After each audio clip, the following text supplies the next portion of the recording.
ਵਾਹਿਗੁਰੂ ਜੀ ਕਾ ਖਾਲਸਾ, ਵਾਹਿਗੁਰੂ ਜੀ ਕੀ ਫਤਿਹ।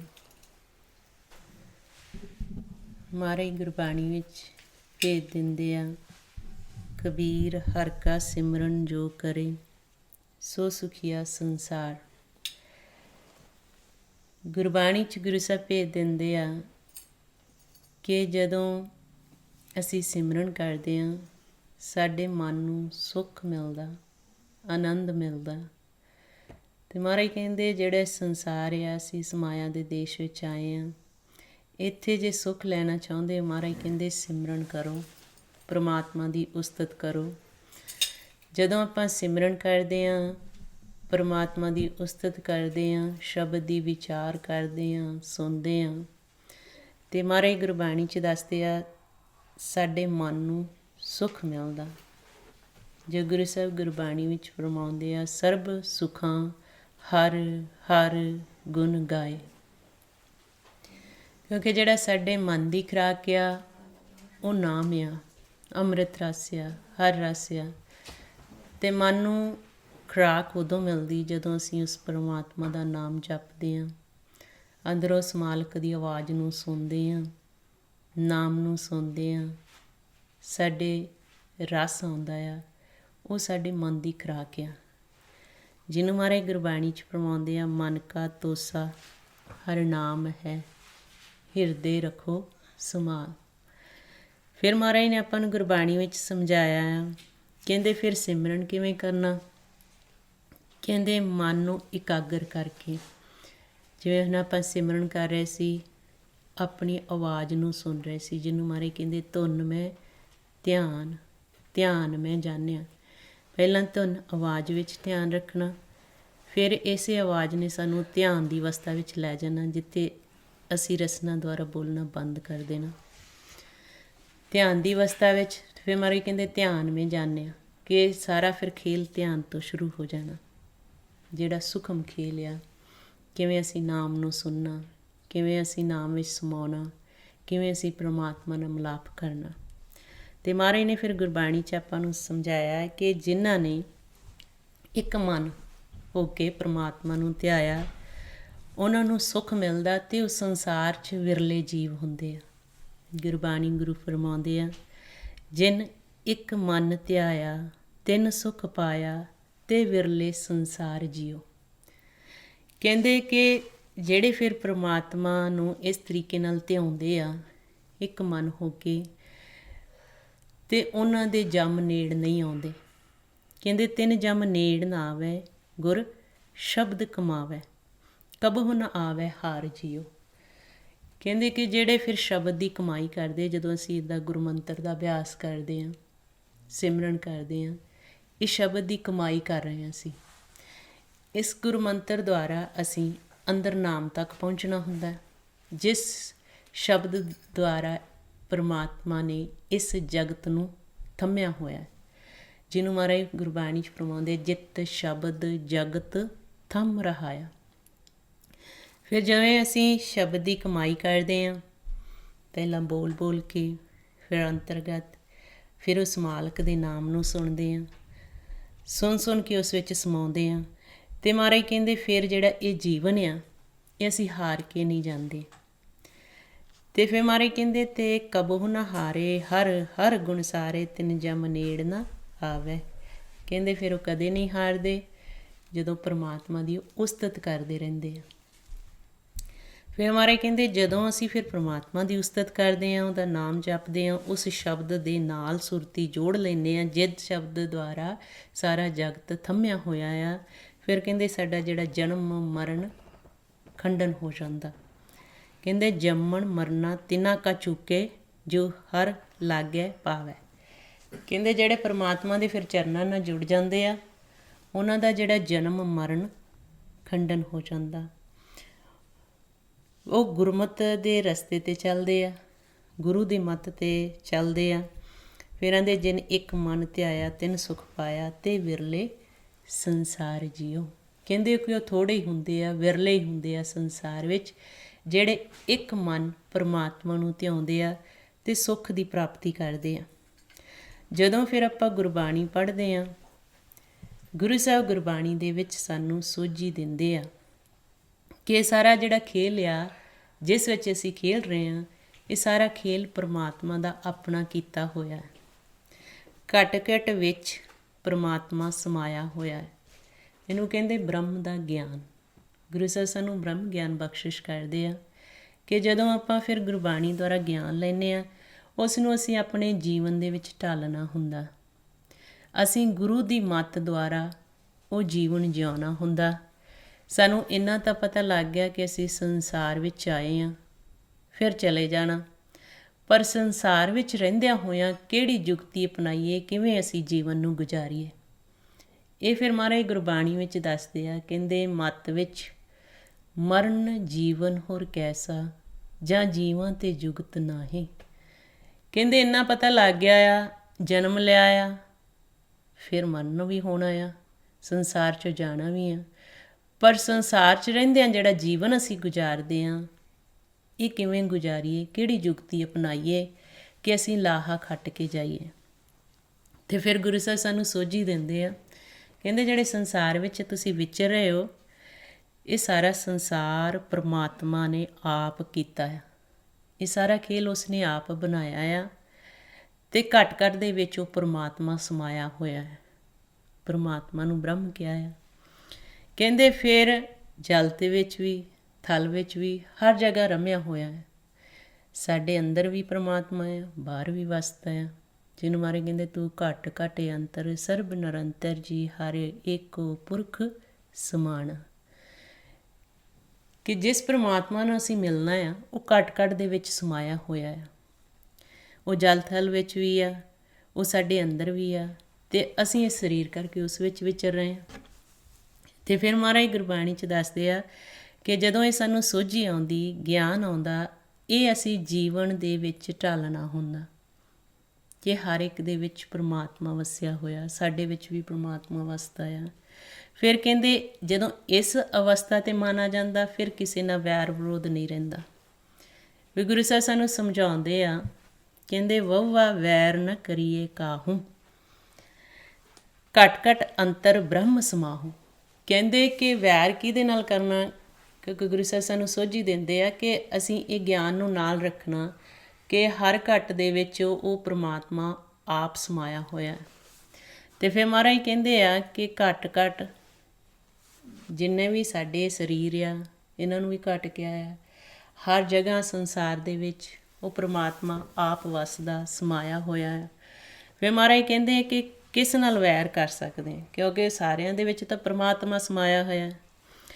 ਫਿਰ ਆਂਦੇ ਵਾਸੂਦੇਵ ਜਲ ਥਲ ਮਹਿ ਰਵਿਆ, ਗੁਰ ਪ੍ਰਸਾਦ ਵਿਰਲੇ ਹੀ ਗਵੇ। ਕਹਿੰਦੇ ਕਿ ਉਹ ਪਰਮਾਤਮਾ ਹਰ ਇੱਕ ਦੇ ਵਿੱਚ, ਹਰ ਅੰਦਰ ਸਮਾਇਆ ਹੋਇਆ ਆ ਵਾਸੂਦੇਵ, ਅਤੇ ਉਸ ਤੱਕ ਕੋਈ ਵਿਰਲਾ ਹੀ ਪਹੁੰਚਦਾ ਹੈ। ਖੇਲ ਤਾਂ ਸਮਝ ਲੱਗ ਗਈ ਕਿ ਸਾਡੇ ਅੰਦਰ ਵੀ ਪਰਮਾਤਮਾ ਆ, ਅਤੇ ਜਿਹੜਾ ਸੰਸਾਰ ਆ ਸਾਰਿਆਂ ਦੇ ਅੰਦਰ ਉਹ ਪਰਮਾਤਮਾ ਆਪ ਹੀ ਵਸ ਰਿਹਾ ਹੈ। ਜਦੋਂ ਇਹ ਗਿਆਨ ਆ ਗਿਆ, ਗਿਆਨ ਦੁਆਰਾ ਫਿਰ ਅਸੀਂ ਧਿਆਨ 'ਚ ਜਾਣਾ ਹੁੰਦਾ, ਉਸ ਤੱਕ ਪਹੁੰਚਣਾ ਹੁੰਦਾ। ਗਿਆਨ ਸਾਨੂੰ ਮਿਲਦਾ ਬ੍ਰਹਮ ਦਾ, ਬ੍ਰਹਮ ਤੱਕ ਪਹੁੰਚਣ ਲਈ ਕਿਵੇਂ ਬ੍ਰਹਮ ਦੇ ਸ੍ਰਿਸ਼ਟੀ ਨੂੰ ਪੈਦਾ ਕੀਤਾ, ਕਿਵੇਂ ਅਸੀਂ ਬ੍ਰਹਮ ਦੇ ਵਿੱਚੋਂ ਪੈਦਾ ਹੋਏ ਹਾਂ, ਫਿਰ ਕਿਵੇਂ ਅਸੀਂ ਉਸ ਬ੍ਰਹਮ ਨੂੰ ਭੁੱਲ ਗਏ ਹਾਂ, ਫਿਰ ਕਿਵੇਂ ਗੁਰੂ ਦੀ ਮੱਤ ਲੈ ਕੇ ਅਸੀਂ ਉਸ ਬ੍ਰਹਮ ਦੇ ਵਿੱਚ ਜਾ ਕੇ ਸਮਾਉਣਾ ਹੈ। ਹੁਣ ਮਹਾਰਾਜ ਕਹਿੰਦੇ ਕਿ ਗਿਆਨ ਤਾਂ ਸਾਰਿਆਂ ਨੂੰ ਆ ਗਿਆ ਆ ਕਿ ਪਰਮਾਤਮਾ ਹਰ ਘਟ ਵਿੱਚ ਵਸ ਰਿਹਾ ਹੈ, ਕਿਉਂਕਿ ਜਦੋਂ ਆਪਾਂ ਸੰਸਾਰ 'ਚ ਵਿਚਰਦੇ ਹਾਂ, ਜੇ ਕਹਿੰਦੇ ਨੇ ਝੂਠ ਨਾ ਬੋਲੋ, ਪਰਮਾਤਮਾ ਦੇਖ ਰਿਹਾ ਆ। ਅਤੇ ਜਦੋਂ ਅਸੀਂ ਇਹ ਗੱਲ ਕਰ ਰਹੇ ਹਾਂ ਲੇਕਿਨ ਅਸੀਂ ਉਸ ਨੂੰ ਨਹੀਂ ਦੇਖ ਰਹੇ। ਅਸੀਂ ਹੁਣ ਵਿਚਾਰ ਕਰਦੇ ਹਾਂ, ਆਪਾਂ ਜਦੋਂ ਸੰਸਾਰ 'ਚ ਵਿਚਰਦੇ ਹਾਂ, ਸਾਰਿਆਂ ਦੀ ਇਹੀ ਵਿਚਾਰ ਹੁੰਦੀ ਆ ਕਿ ਵੇਖੋ ਪਰਮਾਤਮਾ ਦੇਖ ਰਿਹਾ ਆ। ਅਸੀਂ ਵੀ ਕਹਿੰਦੇ ਸੰਸਾਰ 'ਚ ਜੀਵ ਵਿਚਰਦਿਆਂ ਹੋਇਆਂ ਕਿ ਪਰਮਾਤਮਾ ਦੇਖ ਰਿਹਾ, ਲੇਕਿਨ ਅਸੀਂ ਉਹਨੂੰ ਨਹੀਂ ਦੇਖ ਰਹੇ। ਜਦੋਂ ਅਸੀਂ ਗੁਰੂ ਦੀ ਮੱਤ ਲੈਂਦੇ ਤਾਂ ਗੁਰੂ ਸਾਹਿਬ ਕਹਿੰਦੇ ਆ ਕਿ ਅਸੀਂ ਉਸ ਪਰਮਾਤਮਾ ਨੂੰ ਦੇਖਣਾ। ਕਿੱਥੇ ਬੈਠ ਕੇ ਸਾਨੂੰ ਦੇਖ ਰਿਹਾ, ਕਿੱਥੇ ਬੈਠ ਕੇ ਸਾਨੂੰ ਸੁਣ ਰਿਹਾ। ਅਤੇ ਜਦੋਂ ਅਸੀਂ ਗੁਰਬਾਣੀ ਪੜ੍ਹਦੇ ਹਾਂ, ਗੁਰੂ ਸਾਹਿਬ ਤੋਂ ਗਿਆਨ ਲੈਂਦੇ ਹਾਂ, ਗੁਰੂ ਸਾਹਿਬ ਸਾਨੂੰ ਫਿਰ ਉਹਨਾਂ ਨਾਲ ਮਿਲਾ ਦਿੰਦੇ ਆ ਕਿ ਕਿੱਥੇ ਪਰਮਾਤਮਾ ਬੈਠ ਕੇ ਸੁਣਦਾ ਸਾਨੂੰ, ਕਿੱਥੇ ਪਰਮਾਤਮਾ ਬੈਠ ਕੇ ਵੇਖਦਾ ਸਾਨੂੰ। ਕਿਵੇਂ ਅਸੀਂ ਪਰਮਾਤਮਾ ਨੂੰ ਬੈਠ ਕੇ ਸੁਣਨਾ ਆ, ਕਿਵੇਂ ਅਸੀਂ ਪਰਮਾਤਮਾ ਨੂੰ ਦੇਖਣਾ ਹੈ, ਕਿਵੇਂ ਉਸ ਵਿੱਚ ਸਮਾਉਣਾ ਆ, ਕਿਵੇਂ ਉਸ ਦੇ ਸ਼ਬਦ ਨੂੰ ਹਰ ਵਕਤ ਉਸ ਧੁਨ ਨੂੰ ਸੁਣਨਾ। ਉਹ ਫਿਰ ਸਾਨੂੰ ਗੁਰਬਾਣੀ ਦੇ ਵਿੱਚ ਸਾਰਾ ਗਿਆਨ ਦਿੱਤਾ ਹੈ। ਫਿਰ ਕਹਿੰਦੇ ਜਦੋਂ ਇਹ ਗਿਆਨ ਆ ਜੇ, ਫਿਰ ਮਹਾਰਾਜ ਕਹਿੰਦੇ ਗਿਆਨ ਧਿਆਨ ਧੁਨ ਜਾਣੀਏ, ਅਕਥ ਕਹਾਵੈ ਸੋਏ। ਕਹਿੰਦੇ ਗਿਆਨ ਤਾਂ ਆ ਗਿਆ ਹੁਣ ਸਾਰਿਆਂ ਨੂੰ ਕਿ ਪਰਮਾਤਮਾ ਕਿੱਥੇ ਵਸਦਾ, ਦੂਜਿਆਂ ਨੂੰ ਵੀ ਅਸੀਂ ਸਮਝਾ ਰਹੇ ਹਾਂ, ਲੇਕਿਨ ਜਿੰਨਾ ਚਿਰ ਦੇਖਦੇ ਨਹੀਂ ਉਹਨਾਂ ਚਿਰ ਸੋਝ ਹੀ ਨਹੀਂ ਆਉਂਦੀ।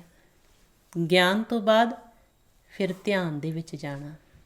ਜੇ ਪਰਮਾਤਮਾ ਨੂੰ ਮਿਲਣਾ, ਗਿਆਨ ਤਾਂ ਅਸੀਂ ਲੈ ਲਿਆ, ਲੇਕਿਨ ਮਹਾਰਾਜ ਗੁਰਬਾਣੀ ਵਿੱਚ ਆਪਾਂ ਨੂੰ ਭੇਜ ਦਿੰਦੇ ਆ ਹੁਣ ਧਿਆਨ ਦੇ ਵਿੱਚ ਜਾਓ। ਗਿਆਨ ਧਿਆਨ ਧੁਨ ਜਾਣੀਏ। ਧਿਆਨ ਦੇ ਵਿੱਚ ਜਾ ਕੇ ਫਿਰ ਉਸ ਧੁਨ ਨੂੰ ਸੁਣਨਾ ਜੋ ਪਰਮਾਤਮਾ ਤੋਂ ਪ੍ਰਗਟ ਹੋਈ ਆਵਾਜ਼ ਆ। ਫਿਰ ਕਹਿੰਦੇ ਆ ਕਿ ਜਦੋਂ ਅਸੀਂ ਉਸ ਮਾਲਕ ਨੂੰ ਦੇਖਦੇ ਸੁਣਦੇ ਹਾਂ ਅਤੇ ਇਸ ਤਨ ਦੇ ਵਿੱਚੋਂ ਵੈਰ ਵਿਰੋਧ ਖਤਮ ਹੋ ਜਾਂਦਾ। ਵੈਰ ਵਿਰੋਧ ਉਨੀ ਦੇਰ ਤੱਕ ਹੈ ਜਿੰਨਾ ਚਿਰ ਸਾਡੇ ਪੜਦਾ ਪਿਆ ਰਹਿੰਦਾ ਹੈ, ਅਸੀਂ ਦੂਜਾ ਸਮਝਦੇ ਹਾਂ। ਅਤੇ ਮਹਾਰਾਜ ਗੁਰਬਾਣੀ 'ਚ ਕਹਿੰਦੇ ਆ ਵੈਰ ਵਿਰੋਧ ਮਿਟੇ ਤਹਿਤ ਮਨ ਤੇ ਹਰ ਕੀਰਤਨ ਗੁਰਮੁਖ ਜੋ ਸੁਣਤੇ। ਜਿਹੜੇ ਗੁਰਮੁਖ ਫਿਰ ਉਸ ਕੀਰਤਨ ਹਰੀ ਦੀ ਕੀਰਤੀ ਨੂੰ ਸੁਣਦੇ ਆ, ਪਰਮਾਤਮਾ ਦੀ ਕਥਾ ਨੂੰ ਸੁਣਦੇ ਆ, ਫਿਰ ਮਹਾਰਾਜ ਕਹਿੰਦੇ ਆ ਉਹਨਾਂ ਦੇ ਅੰਦਰੋਂ ਵੈਰ ਵਿਰੋਧ ਮਨ ਦੇ ਵਿੱਚੋਂ ਖਤਮ ਹੋ ਜਾਂਦਾ। ਹੁਣ ਅਸੀਂ ਆਪਣੇ ਅੰਦਰ ਝਾਤੀ ਮਾਰਨੀ ਹੈ ਕਿ ਸਾਡਾ ਮਨ ਕਿੱਥੇ ਬੈਠਾ ਆ। ਜੇ ਅਸੀਂ ਵੈਰ ਵਿਰੋਧ ਵਿੱਚ ਪਏ ਹੋਏ, ਇਹਦਾ ਮਤਲਬ ਅਸੀਂ ਗਿਆਨ ਲਈ ਜਾ ਰਹੇ ਹਾਂ, ਗਿਆਨ ਇਕੱਠਾ ਕਰ ਰਹੇ ਹਾਂ, ਲੇਕਿਨ ਜੋ ਗੁਰੂ ਸਾਹਿਬ ਸਾਨੂੰ ਗੱਲ ਸਮਝਾ ਰਹੇ ਆ ਉਹ ਜਿੰਨਾ ਚਿਰ ਅਸੀਂ ਸ਼ਬਦ ਦੀ ਕਮਾਈ ਨਹੀਂ ਕਰਦੇ ਉਹਨਾਂ ਚਿਰ ਸੋਝੀ ਨਹੀਂ ਆਉਂਦੀ। ਤਾਂ ਮਹਾਰਾਜ ਗੁਰਬਾਣੀ ਵਿੱਚ ਆਪਾਂ ਨੂੰ ਸਮਝਾਉਂਦੇ ਆ ਕਿ ਤਿੰਨ ਜਮ ਨੇੜ ਨਾ ਆਵੇ। ਉਹਨਾਂ ਦੇ ਨੇੜੇ ਜਮ ਨੇ ਨਹੀਂ ਆਉਣਾ ਜਿਹੜੇ ਸ਼ਬਦ ਦੀ ਕਮਾਈ ਕਰਦੇ ਆ। ਤਿੰਨ ਜਮ ਨੇੜ ਨਾ ਆਵੇ ਗੁਰ ਸ਼ਬਦ ਕਮਾਵੇ, ਕਬਹੁ ਨ ਆਵੇ ਹਾਰ ਜੀਓ। ਸੋ ਅਸੀਂ ਵੀ ਗੁਰੂ ਦੇ ਸ਼ਬਦ ਦੀ ਕਮਾਈ ਕਰਨੀ ਹੈ। ਜਿਹੜਾ ਅਸੀਂ ਵਾਰ-ਵਾਰ ਸਿਮਰਨ ਅਭਿਆਸ ਕਰਦੇ ਹਾਂ, ਇਸ ਅਸੀਂ ਸ਼ਬਦ ਦੀ ਕਮਾਈ ਕਰ ਰਹੇ ਹਾਂ। ਪਰਮਾਤਮਾ ਹਰ ਜਗ੍ਹਾ ਵਸਦਾ ਹੈ, ਲੇਕਿਨ ਉਹਨੂੰ ਦੇਖਣ ਲਈ ਗੁਰੂ ਸਾਹਿਬ ਗੁਰਬਾਣੀ 'ਚ ਦੱਸਦੇ ਆ ਪਰਮਾਤਮਾ ਦਿਸਣਾ ਸ਼ਬਦ ਦੀ ਕਮਾਈ ਦੁਆਰਾ। ਮਹਾਰਾਜ ਫਰਮਾਉਂਦੇ ਸਾਹਿਬ ਮੇਰਾ ਸਦਾ ਹੈ ਦਿਸੈ ਸ਼ਬਦ ਕਮਾਏ। ਕਹਿੰਦੇ ਜੇ ਪਰਮਾਤਮਾ ਤਾਂ ਸਦੀਵੀ ਆ, ਜੇ ਉਹਨੂੰ ਦੇਖਣਾ ਆ ਫਿਰ ਸ਼ਬਦ ਦੀ ਕਮਾਈ ਕਰੋ। ਜਿਹੜਾ ਅਸੀਂ ਗੁਰਮੰਤਰ ਦਾ ਜਾਪ ਕਰਦੇ ਹਾਂ, ਜਿਹੜਾ ਅਸੀਂ ਜਾਪ ਕਰ ਕਰਕੇ ਅੰਦਰੋਂ ਪਰਮਾਤਮਾ ਦੇ ਉਸ ਸ਼ਬਦ ਨੂੰ ਸੁਣਦੇ ਆ, ਜਿਸ ਤਰ੍ਹਾਂ ਸਾਡਾ ਸਰੀਰ ਸਾਰਾ ਜਗਤ ਥੰਮਿਆ ਹੋਇਆ ਹੈ, ਉਸ ਵਕਤ ਅਸੀਂ ਕਮਾਈ ਕਰ ਰਹੇ ਹਾਂ, ਨਾਮ ਦੀ ਕਮਾਈ ਕਰ ਰਹੇ ਹਾਂ। ਅਤੇ ਮਹਾਰਾਜ ਨੇ ਗੁਰਬਾਣੀ 'ਚ ਫਿਰ ਸਾਨੂੰ ਇਹ ਭੇਜ ਦਿੱਤਾ, ਇਸ ਤਰੀਕੇ ਨਾਲ ਤੁਸੀਂ ਪਰਮਾਤਮਾ ਨੂੰ ਦੇਖ ਸਕਦੇ। ਹੁਣ ਜਿਸ ਸੰਸਾਰ ਵਿੱਚ ਆਏ ਹਾਂ, ਇੱਥੇ ਮਹਾਰਾਜ ਕਹਿੰਦੇ ਇੱਕ ਖਿਡਾਰੀ, ਇੱਕ ਵਪਾਰੀ, ਇੱਕ ਪ੍ਰਾਹੁਣਚਾਰੀ ਦੇ ਰੂਪ ਵਿੱਚ ਤੁਸੀਂ ਆਏ ਹੋ। ਹੁਣ ਇੱਕ ਵਪਾਰੀ ਕਿਵੇਂ ਵਪਾਰ ਕਰਦਾ, ਕਿਵੇਂ ਲਾਹਾ ਖੱਟਦਾ, ਕਿਵੇਂ ਪੂੰਜੀ ਨੂੰ ਜਮ੍ਹਾਂ ਕਰਦਾ, ਕਿਵੇਂ ਉਹ ਪੂੰਜੀ ਦੁਆਰਾ ਸੰਸਾਰ 'ਚ ਵਿਚਰਦਾ, ਧਨ ਨੂੰ ਕਿਵੇਂ ਇਕੱਠਾ ਕਰਦਾ।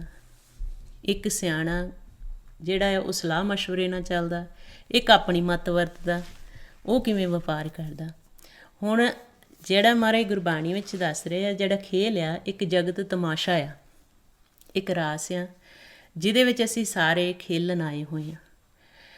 ਅਤੇ ਆਪਾਂ ਹੁਣ ਇੱਕ ਹੀ ਮਾਤਾ ਪਿਤਾ ਦੇ ਬੱਚੇ ਹਾਂ। ਸਾਡੇ ਸਾਰਿਆਂ ਦਾ ਮਾਤਾ ਪਿਤਾ ਮੂਲ ਉਹ ਹੈ ਸੱਚ, ਪਰਮਾਤਮਾ ਵਾਹਿਗੁਰੂ, ਜਿਸ ਤੋਂ ਅਸੀਂ ਸਾਰੇ ਪੈਦਾ ਹੋਏ ਹਾਂ। ਮਨ ਉਸ ਪਰਮਾਤਮਾ ਦੀ ਅੰਸ਼ ਆ। ਸਾਨੂੰ ਸਾਰਿਆਂ ਨੂੰ ਪਰਮਾਤਮਾ ਨੇ ਇੱਕ ਪੂੰਜੀ ਦੇ ਕੇ ਭੇਜਿਆ ਹੈ। ਉਹ ਪੂੰਜੀ ਹੈ ਸਵਾਸਾਂ ਦੀ, ਜਿਹੜੀ ਸਾਨੂੰ ਪਰਮਾਤਮਾ ਨੇ ਪੂੰਜੀ ਦੇ ਕੇ ਭੇਜਿਆ। ਨੂੰ ਧਨ ਵੀ ਕਿਹਾ ਆ, ਗੁਰਬਾਣੀ ਦੇ ਵਿੱਚ ਪੂੰਜੀ ਵੀ ਕਿਹਾ ਆ, ਧਨ ਵੀ ਕਿਹਾ ਆ। ਉਹ ਹੈ ਸਵਾਸਾਂ ਦਾ ਧਨ, ਸਵਾਸਾਂ ਦੀ ਪੂੰਜੀ ਦੇ ਕੇ ਸਾਨੂੰ ਭੇਜਿਆ। ਅਤੇ ਉਹ ਪਰਮਾਤਮਾ ਨੇ ਨਿਸ਼ਚਿਤ ਪੂੰਜੀ ਦਿੱਤੀ। ਕਿਸੇ ਨੂੰ 2 ਸਾਲ ਦਾ ਟਾਈਮ ਦਿੱਤਾ, ਕਿਸੇ ਨੂੰ 4 ਸਾਲ ਦਾ ਟਾਈਮ ਦਿੱਤਾ, ਕਿਸੇ ਨੂੰ ਬਚਪਨ ਦੇ ਵਿੱਚ, ਕਿਸੇ ਨੂੰ ਜਵਾਨੀ ਦੇ ਵਿੱਚ, ਕਿਸੇ ਨੂੰ ਬੁਢਾਪੇ ਦੇ ਵਿੱਚ ਵਾਪਸ ਪਰਮਾਤਮਾ ਬੁਲਾ ਲੈਂਦੇ ਆ ਜਦੋਂ ਪੂੰਜੀ ਖਤਮ ਹੋ ਜਾਂਦੀ ਹੈ। ਜੋ ਸਵਾਸਾਂ ਦੀ ਦਿੱਤੀ ਹੋਈ ਪਰਮਾਤਮਾ ਦੁਆਰਾ ਪੂੰਜੀ ਖਤਮ ਹੋ ਜਾਂਦੀ ਆ, ਫਿਰ ਅਸੀਂ ਸਾਨੂੰ ਵਾਪਸ ਜਾਣਾ ਪੈਂਦਾ। ਹੁਣ ਸੰਸਾਰ ਇੱਕ ਮੇਲਾ ਆ ਜਿਸ ਵਿੱਚ ਅਸੀਂ ਸਾਰੇ ਖੇਲ ਰਹੇ ਹਾਂ। ਹੁਣ ਮੇਲੇ ਵਿੱਚ ਕਈ ਤਰ੍ਹਾਂ ਦੇ ਵਪਾਰੀ ਆਉਂਦੇ ਵਪਾਰ ਕਰਨ ਵਾਸਤੇ, ਅਤੇ ਕਈ ਉੱਥੇ ਜੋ ਧਨ ਲੈ ਕੇ ਆਉਂਦੇ ਆ ਉਹ ਜੂਏ ਦੇ ਵਿੱਚ ਹਾਰ ਜਾਂਦੇ। ਕਈ ਉਸ ਧਨ ਦੁਆਰਾ ਵਪਾਰ ਕਰਦੇ ਲਾਹਾ ਖੱਟ ਲੈਂਦੇ।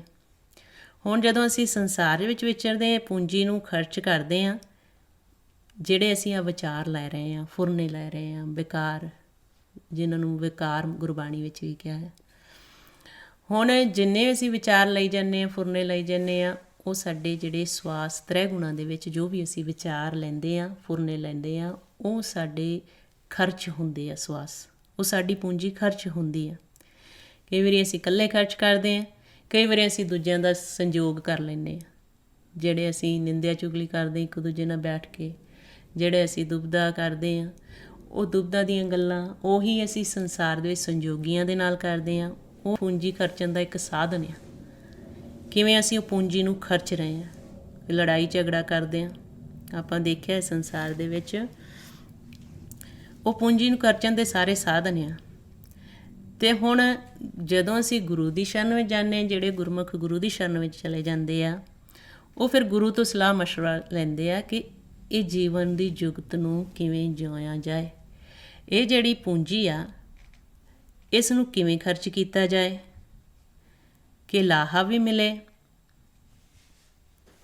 ਲਾਹਾ ਵੀ ਖੱਟ ਲਈਏ, ਅਤੇ ਜੋ ਮਾਲਕ ਨੇ ਪੂੰਜੀ ਦੇ ਕੇ ਭੇਜਿਆ ਕੁਝ ਹਿੱਸਾ ਉਸ ਨੂੰ ਵੀ ਵਾਪਸ ਕੀਤਾ ਜਾਏ, ਅਤੇ ਨਾਲੇ ਪੂੰਜੀ ਨੂੰ ਸਾਂਭ ਕੇ ਰੱਖਿਆ ਜਾਏ ਕਿ ਚੋਰ ਵੀ ਨਾ ਲੁੱਟ ਕੇ ਲੈ ਜਾਣ।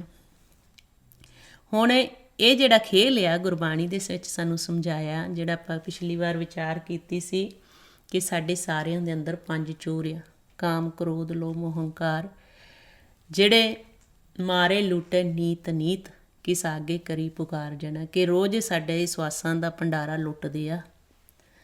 ਜਦੋਂ ਹੀ ਇਸ ਦਿਨ ਚੜ੍ਹਦਾ ਅਸੀਂ ਸ਼ੁਰੂ ਹੋ ਜਾਂਦੇ ਸੰਸਾਰ ਦੇ ਵਿੱਚ, ਅਤੇ ਇਹ ਪੰਜਾਂ ਦੀ ਇਸ ਸੰਸਾਰ 'ਚ ਡਿਊਟੀ ਹੈ ਕਿ ਕੋਈ ਨਾ ਕੋਈ ਕਾਲ ਨੇ ਕੌਤਕ ਕਰਨਾ। ਇਹ ਪੰਜਾਂ ਨੇ ਸਾਨੂੰ ਖੇਲ ਦੇ ਵਿੱਚ ਪਾਈ ਰੱਖਣਾ, ਸਾਡਾ ਜਿਹੜੇ ਸਵਾਸਾਂ ਦਾ ਭੰਡਾਰਾ ਰੋਜ਼ ਲੁੱਟੀ ਜਾਣਾ। ਪਰ ਜਿਹੜੇ ਗੁਰਮੁਖ ਆ, ਗੁਰੂ ਦੀ ਸ਼ਰਨ ਵਿੱਚ ਜਾਂਦੇ ਆ, ਫਿਰ ਉਹ ਗੁਰੂ ਤੋਂ ਸੋਝੀ ਲੈਂਦੇ ਆ ਕਿ ਇਹ ਪੂੰਜੀ ਦੇ ਸੰਬੰਧ ਵਿੱਚ ਗੁਰੂ ਸਾਹਿਬ ਸਾਨੂੰ ਵਾਰ-ਵਾਰ ਫਿਰ ਸਮਝਾਉਂਦੇ ਆ ਕਿ ਤੁਹਾਨੂੰ ਜਿਹੜੀ ਇਹ ਪੂੰਜੀ ਦਿੱਤੀ ਹੈ, ਇਹ ਨਿਸ਼ਚਿਤ ਦਿੱਤੀ ਹੈ। ਗਿਣ ਘਾਲੇ ਸਭ ਦਿਵਸ ਸਾਸ ਨੇ ਬੜਨ ਘਟਨ ਤਿਲਸਾਰ, ਇਹ ਵਧਣੀ ਘਟਣੀ ਨਹੀਂ। ਹੁਣ ਆਪਾਂ ਸਾਰਿਆਂ ਉਸ ਪੂੰਜੀ ਨੂੰ ਕਿਵੇਂ ਖਰਚਣਾ ਆ, ਉਹ ਵਿਧੀ ਸਿੱਖਣੀ ਆ ਆਪਾਂ ਗੁਰੂ ਸਾਹਿਬ ਤੋਂ। ਗੁਰੂ ਸਾਹਿਬ ਦੀ ਸ਼ਰਨ ਵਿੱਚ ਜਾਂਦੇ ਹਾਂ, ਫਿਰ ਗੁਰਬਾਣੀ ਗੁਰੂ ਸਾਨੂੰ ਉਹ ਭੇਜ ਦਿੰਦੇ ਆ ਕਿ ਤੁਸੀਂ ਇਹ ਕਰਜ਼ਾ ਚੁੱਕ ਕੇ ਆਇਓ, ਇਸ ਲਈ ਕਰਜ਼ੇ ਦੀ ਕਿਸ਼ਤ ਮੋੜੋ, ਆਪਦੀ ਖੁਰਾਕ ਵੀ ਲਓ, ਇਸ ਧਨ ਨਾਲ ਤੁਸੀਂ ਆਪਣੀ ਖੁਰਾਕ ਵੀ ਲੈਣੀ ਹੈ। ਉਹ ਧਨ ਬਚਾ ਕੇ ਵਪਾਰ ਵੀ ਕਰਨਾ ਹੈ, ਅਤੇ ਜਿਸ ਮਾਲਕ ਨੇ ਸਾਨੂੰ ਇੱਥੇ ਸਵਾਸ ਦੇ ਕੇ ਭੇਜਿਆ ਉਸ ਦੇ ਖਾਤੇ ਵਿੱਚ ਵੀ ਜਮ੍ਹਾਂ ਕਰਨੀ ਹੈ ਪੂੰਜੀ। ਅਤੇ ਮਹਾਰਾਜ ਗੁਰਬਾਣੀ ਵਿੱਚ ਦੱਸਦੇ ਆ, ਮਨਮੁਖ ਕਰਜ਼ ਚੜਿਆ ਬਿਖ ਭਾਰੀ, ਕਿ ਪ੍ਰਮਾਤਮਾ ਸਾਨੂੰ ਸੰਸਾਰ 'ਚ ਭੇਜਦੇ ਆ ਸਵਾਸ ਦੇ ਕੇ, ਉਹ ਅਸੀਂ ਖਰਚ ਕਰ ਲੈਂਦੇ ਹਾਂ, ਫਿਰ ਵਾਪਸ ਚਲੇ ਜਾਂਦੇ ਹਾਂ ਹਾਰ ਕੇ, ਫਿਰ ਉਹ ਸਾਨੂੰ ਸਵਾਸ ਦਿੰਦੇ ਆ। ਇਹਦਾ ਕਰਜ਼ਾ ਚੜ੍ਹੀ ਜਾਂਦਾ ਸਾਡੇ 'ਤੇ, ਲੇਕਿਨ ਕਰਜ਼ਾ ਉਤਾਰਨ ਦੀ ਸਾਨੂੰ ਵਿਧੀ ਨਹੀਂ ਆਉਂਦੀ। ਜਦੋਂ ਫਿਰ ਆਪਾਂ ਗੁਰੂ ਸਾਹਿਬ ਦੀ ਸ਼ਰਨ ਵਿੱਚ ਜਾਂਦੇ, ਗੁਰੂ ਸਾਹਿਬ ਸਾਨੂੰ ਫਿਰ ਵਿਧੀ ਸਮਝਾਉਂਦੇ ਆ। ਅਤੇ ਜਿਹੜਾ ਮਨ ਸੰਗਤ ਵਿੱਚ ਨਹੀਂ ਜਾਂਦਾ, ਗੁਰੂ ਦੀ ਸ਼ਰਨ ਵਿੱਚ ਨਹੀਂ ਜਾਂਦਾ, ਉਹਨੂੰ ਕਰਜ਼ਾ ਮੋੜਨ ਦਾ ਭੇਦ ਹੀ ਨਹੀਂ। ਉਹਨੂੰ ਪਤਾ ਹੀ ਨਹੀਂ ਕਿ ਕੋਈ ਕਰਜ਼ ਵੀ ਲਿਆਇਆ ਜਾਂ ਕੋਈ ਖੇਲ ਵੀ ਹੈ ਸੰਸਾਰ 'ਚ। ਉਹਨੂੰ ਇਹੀ ਹੈ ਕਿ ਰਜੋਗੁਣ ਤਮੋਗੁਣ ਅਤੇ ਧਾਰ ਦੇ ਰਸਤੇ 'ਤੇ ਤੁਰਿਆ ਹੋਇਆ। ਇਹ ਪੂੰਜੀ ਨੂੰ ਕਿਵੇਂ ਖਰਚ ਕਰਨਾ, ਉਹ ਮਨਮੁਖ ਗਿਆਨ ਹੀ ਨਹੀਂ ਲੈਂਦਾ। ਜਿਹੜਾ ਮਨ ਧਾਰ ਦੇ ਰਸਤੇ 'ਤੇ ਚੱਲਦਾ, ਉਹਨੂੰ ਗੁਰਬਾਣੀ 'ਚ ਮਨਮੁਖ ਕਿਹਾ ਆ। ਹੁਣ ਕਰਮ ਨਾਲ ਬੱਝਾ ਹੋਇਆ ਮਨ ਤ੍ਰੈ ਗੁਣਾਂ ਦੇ ਵਿੱਚ ਖੇਲਦਾ ਆ। ਹੁਣ ਉਹਨੂੰ ਪਤਾ ਹੀ ਨਹੀਂ ਕਿ ਜਿਹੜਾ ਅਸੀਂ ਇਸ ਸਵਾਸਾਂ ਦੀ ਪੂੰਜੀ ਲੈ ਕੇ ਆਏ, ਇਹ ਬਤੌਰ ਕਰਜ਼ਾ ਲਿਆ ਆ, ਅਤੇ ਕਰਜ਼ੇ ਦੀ ਕਿਸ਼ਤ ਮੋੜਨੀ। ਅਤੇ ਫਿਰ ਮਹਾਰਾਜ ਨੇ ਆਪਾਂ ਨੂੰ ਮੂਲ ਫਿਰ ਕਿਵੇਂ ਮੋੜਨਾ, ਜਦੋਂ ਵਾਰ-ਵਾਰ ਕਿਸ਼ਤ ਵੀ ਨਹੀਂ ਮੋੜਨੀ ਆਉਂਦੀ, ਫਿਰ ਮੂਲ ਵੀ ਨਹੀਂ ਮੋੜ ਸਕਦਾ, ਭੇਦ ਹੀ ਨਹੀਂ ਕਿਵੇਂ ਮੋੜਨਾ।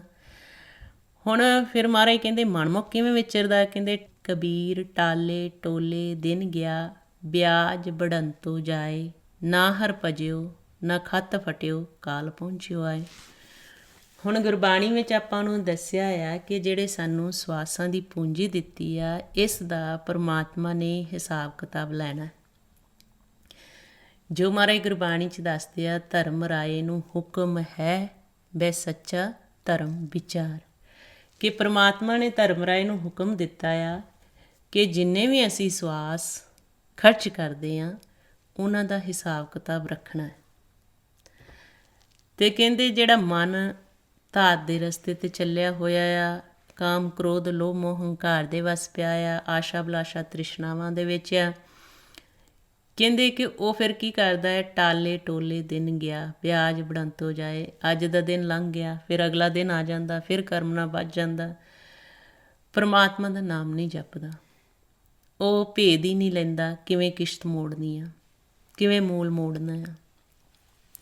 ਫਿਰ ਮਹਾਰਾਜ ਕਹਿੰਦੇ ਆ ਕਿ ਨਾ ਹਰ ਭਜਿਓ, ਨਾ ਪਰਮਾਤਮਾ ਦਾ ਨਾਮ ਜਪਦੇ ਆ, ਪਰਮਾਤਮਾ ਦਾ ਸਿਮਰਨ ਕਰਦੇ ਆ, ਨਾ ਖੱਤ ਪਟਿਓ, ਕਾਲ ਪਹੁੰਚੇ ਹੋਏ, ਨਾ ਹੀ ਉਹ ਖੱਤ ਪਾੜਿਆ ਜਿਹੜਾ ਹਿਸਾਬ ਕਿਤਾਬ ਦਾ। ਅਤੇ ਜਿਹੜੇ ਗੁਰਮੁਖ ਇਸ ਖੇਲ ਨੂੰ ਸਮਝ ਲੈਂਦੇ, ਮਹਾਰਾਜ ਕਹਿੰਦੇ ਉਹਨਾਂ ਦੇ ਕਾਗਦ ਫਾਰੇ ਜਾਂਦੇ, ਜਿਹਨੂੰ ਮਹਾਰਾਜ ਗੁਰਬਾਣੀ 'ਚ ਕਹਿੰਦੇ ਧਰਮ ਰਾਏ ਦਰ ਕਾਗਦ ਫਾਰੇ ਜਨ ਨਾਨਕ ਲੇਖਾ ਸਮਝਾ। ਜਿਨ੍ਹਾਂ ਨੇ ਤਾਂ ਸਮਝ ਲੈ ਲਈ ਗੁਰੂ ਦੀ ਸ਼ਰਨ ਵਿੱਚ ਜਾ ਕੇ ਇਸ ਖੇਲ ਨੂੰ ਕਿਵੇਂ ਜਿੱਤਣਾ, ਕਿਵੇਂ ਅਸੀਂ ਸਿਮਰਨ ਅਭਿਆਸ ਕਰਕੇ ਕਿਵੇਂ ਇਹ ਜਿਹੜੇ ਸਵਾਸ ਜਮ੍ਹਾਂ ਕਰਨੇ ਆ, ਉਹਨਾਂ ਦੇ ਮਹਾਰਾਜ ਕਹਿੰਦੇ ਧਰਮ ਰਾਏ ਦਰ ਕਾਗਦ ਫਾਰੇ, ਕਿ ਜਿਹੜੇ ਪਰਮਾਤਮਾ ਨਾਲ ਸਿੱਧਾ ਮਿਲਾਪ ਕਰ ਲੈਂਦੇ ਉਹਨਾਂ ਦੇ ਕਾਗਦ ਸਾਰੇ ਫਾੜੇ ਜਾਂਦੇ। ਅਤੇ ਹੁਣ ਮਨਮੁਖ ਨੂੰ ਭੇਦ ਨਹੀਂ ਲਿਆ ਗੁਰੂ ਦੀ ਸ਼ਰਨ ਵਿੱਚ ਜਾ ਕੇ, ਉਹਨੂੰ ਪਤਾ ਹੀ ਨਹੀਂ ਕਿ ਕਿਵੇਂ ਖੱਤ ਨੂੰ ਪਾੜਨਾ, ਕਿਵੇਂ ਖੱਤ ਪੱਟਿਆ ਜਾਣਾ। ਜਦ ਕਿ ਜਦੋਂ ਆਪਾਂ ਗੁਰਬਾਣੀ ਵਿੱਚ ਪੜ੍ਹਦੇ, ਗੁਰੂ ਸਾਹਿਬ ਕਹਿੰਦੇ ਆ ਕਿ ਇਹ ਕਾਗਦ ਫਾਰੇ ਜਾਂਦੇ ਆ ਜਿਹੜੇ ਪਰਮਾਤਮਾ ਨਾਲ ਮਿਲਾਪ ਕਰ ਲੈਂਦੇ। ਫਿਰ ਆਪਾਂ ਨੂੰ ਦੱਸਿਆ, ਕਹਿੰਦੇ ਕਿ ਹੁਣ ਮਨਮੁਖ ਨੂੰ ਭੇਦ ਨਹੀਂ, ਅਤੇ ਟਾਲੇ ਟੋਲੇ ਦਿਨ ਗਿਆ, ਕਿ ਇੱਦਾਂ ਹੀ ਦਿਨ ਚਲੇ ਜਾਂਦਾ, ਦਿਨ 'ਤੇ ਪੈਰ, ਪੈਰ 'ਤੇ ਕਰੀਆਂ ਆਵ ਘਟੇ ਤਨ ਛੀਜੈ, ਕਾਲ ਹੇਰੀ ਫਿਰੇ ਬੱਧਕ ਜਿਉ ਕਹੋ ਕਮਨ ਬਿਦ ਕੀਜੇ।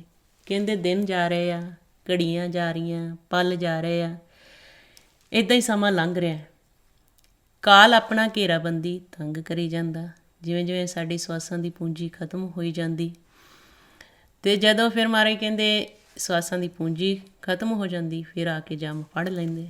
ਕਹਿੰਦੇ ਅਮਲ ਸਰਾਣੋ ਲੇਖਾ ਦੇਣਾ, ਕਹਿੰਦੇ ਲੇਖਾ ਦੇਣਾ ਪੈਣਾ, ਜਿਹੜੇ ਤੁਹਾਨੂੰ ਸਵਾਸ ਮਹਾਰਾਜ ਨੇ ਦਿੱਤੇ, ਇਹਨਾਂ ਦਾ ਹਿਸਾਬ ਕਿਤਾਬ ਹੋਣਾ, ਇਹਨਾਂ ਦਾ ਅਸੀਂ ਲੇਖਾ ਦੇਣਾ ਆ।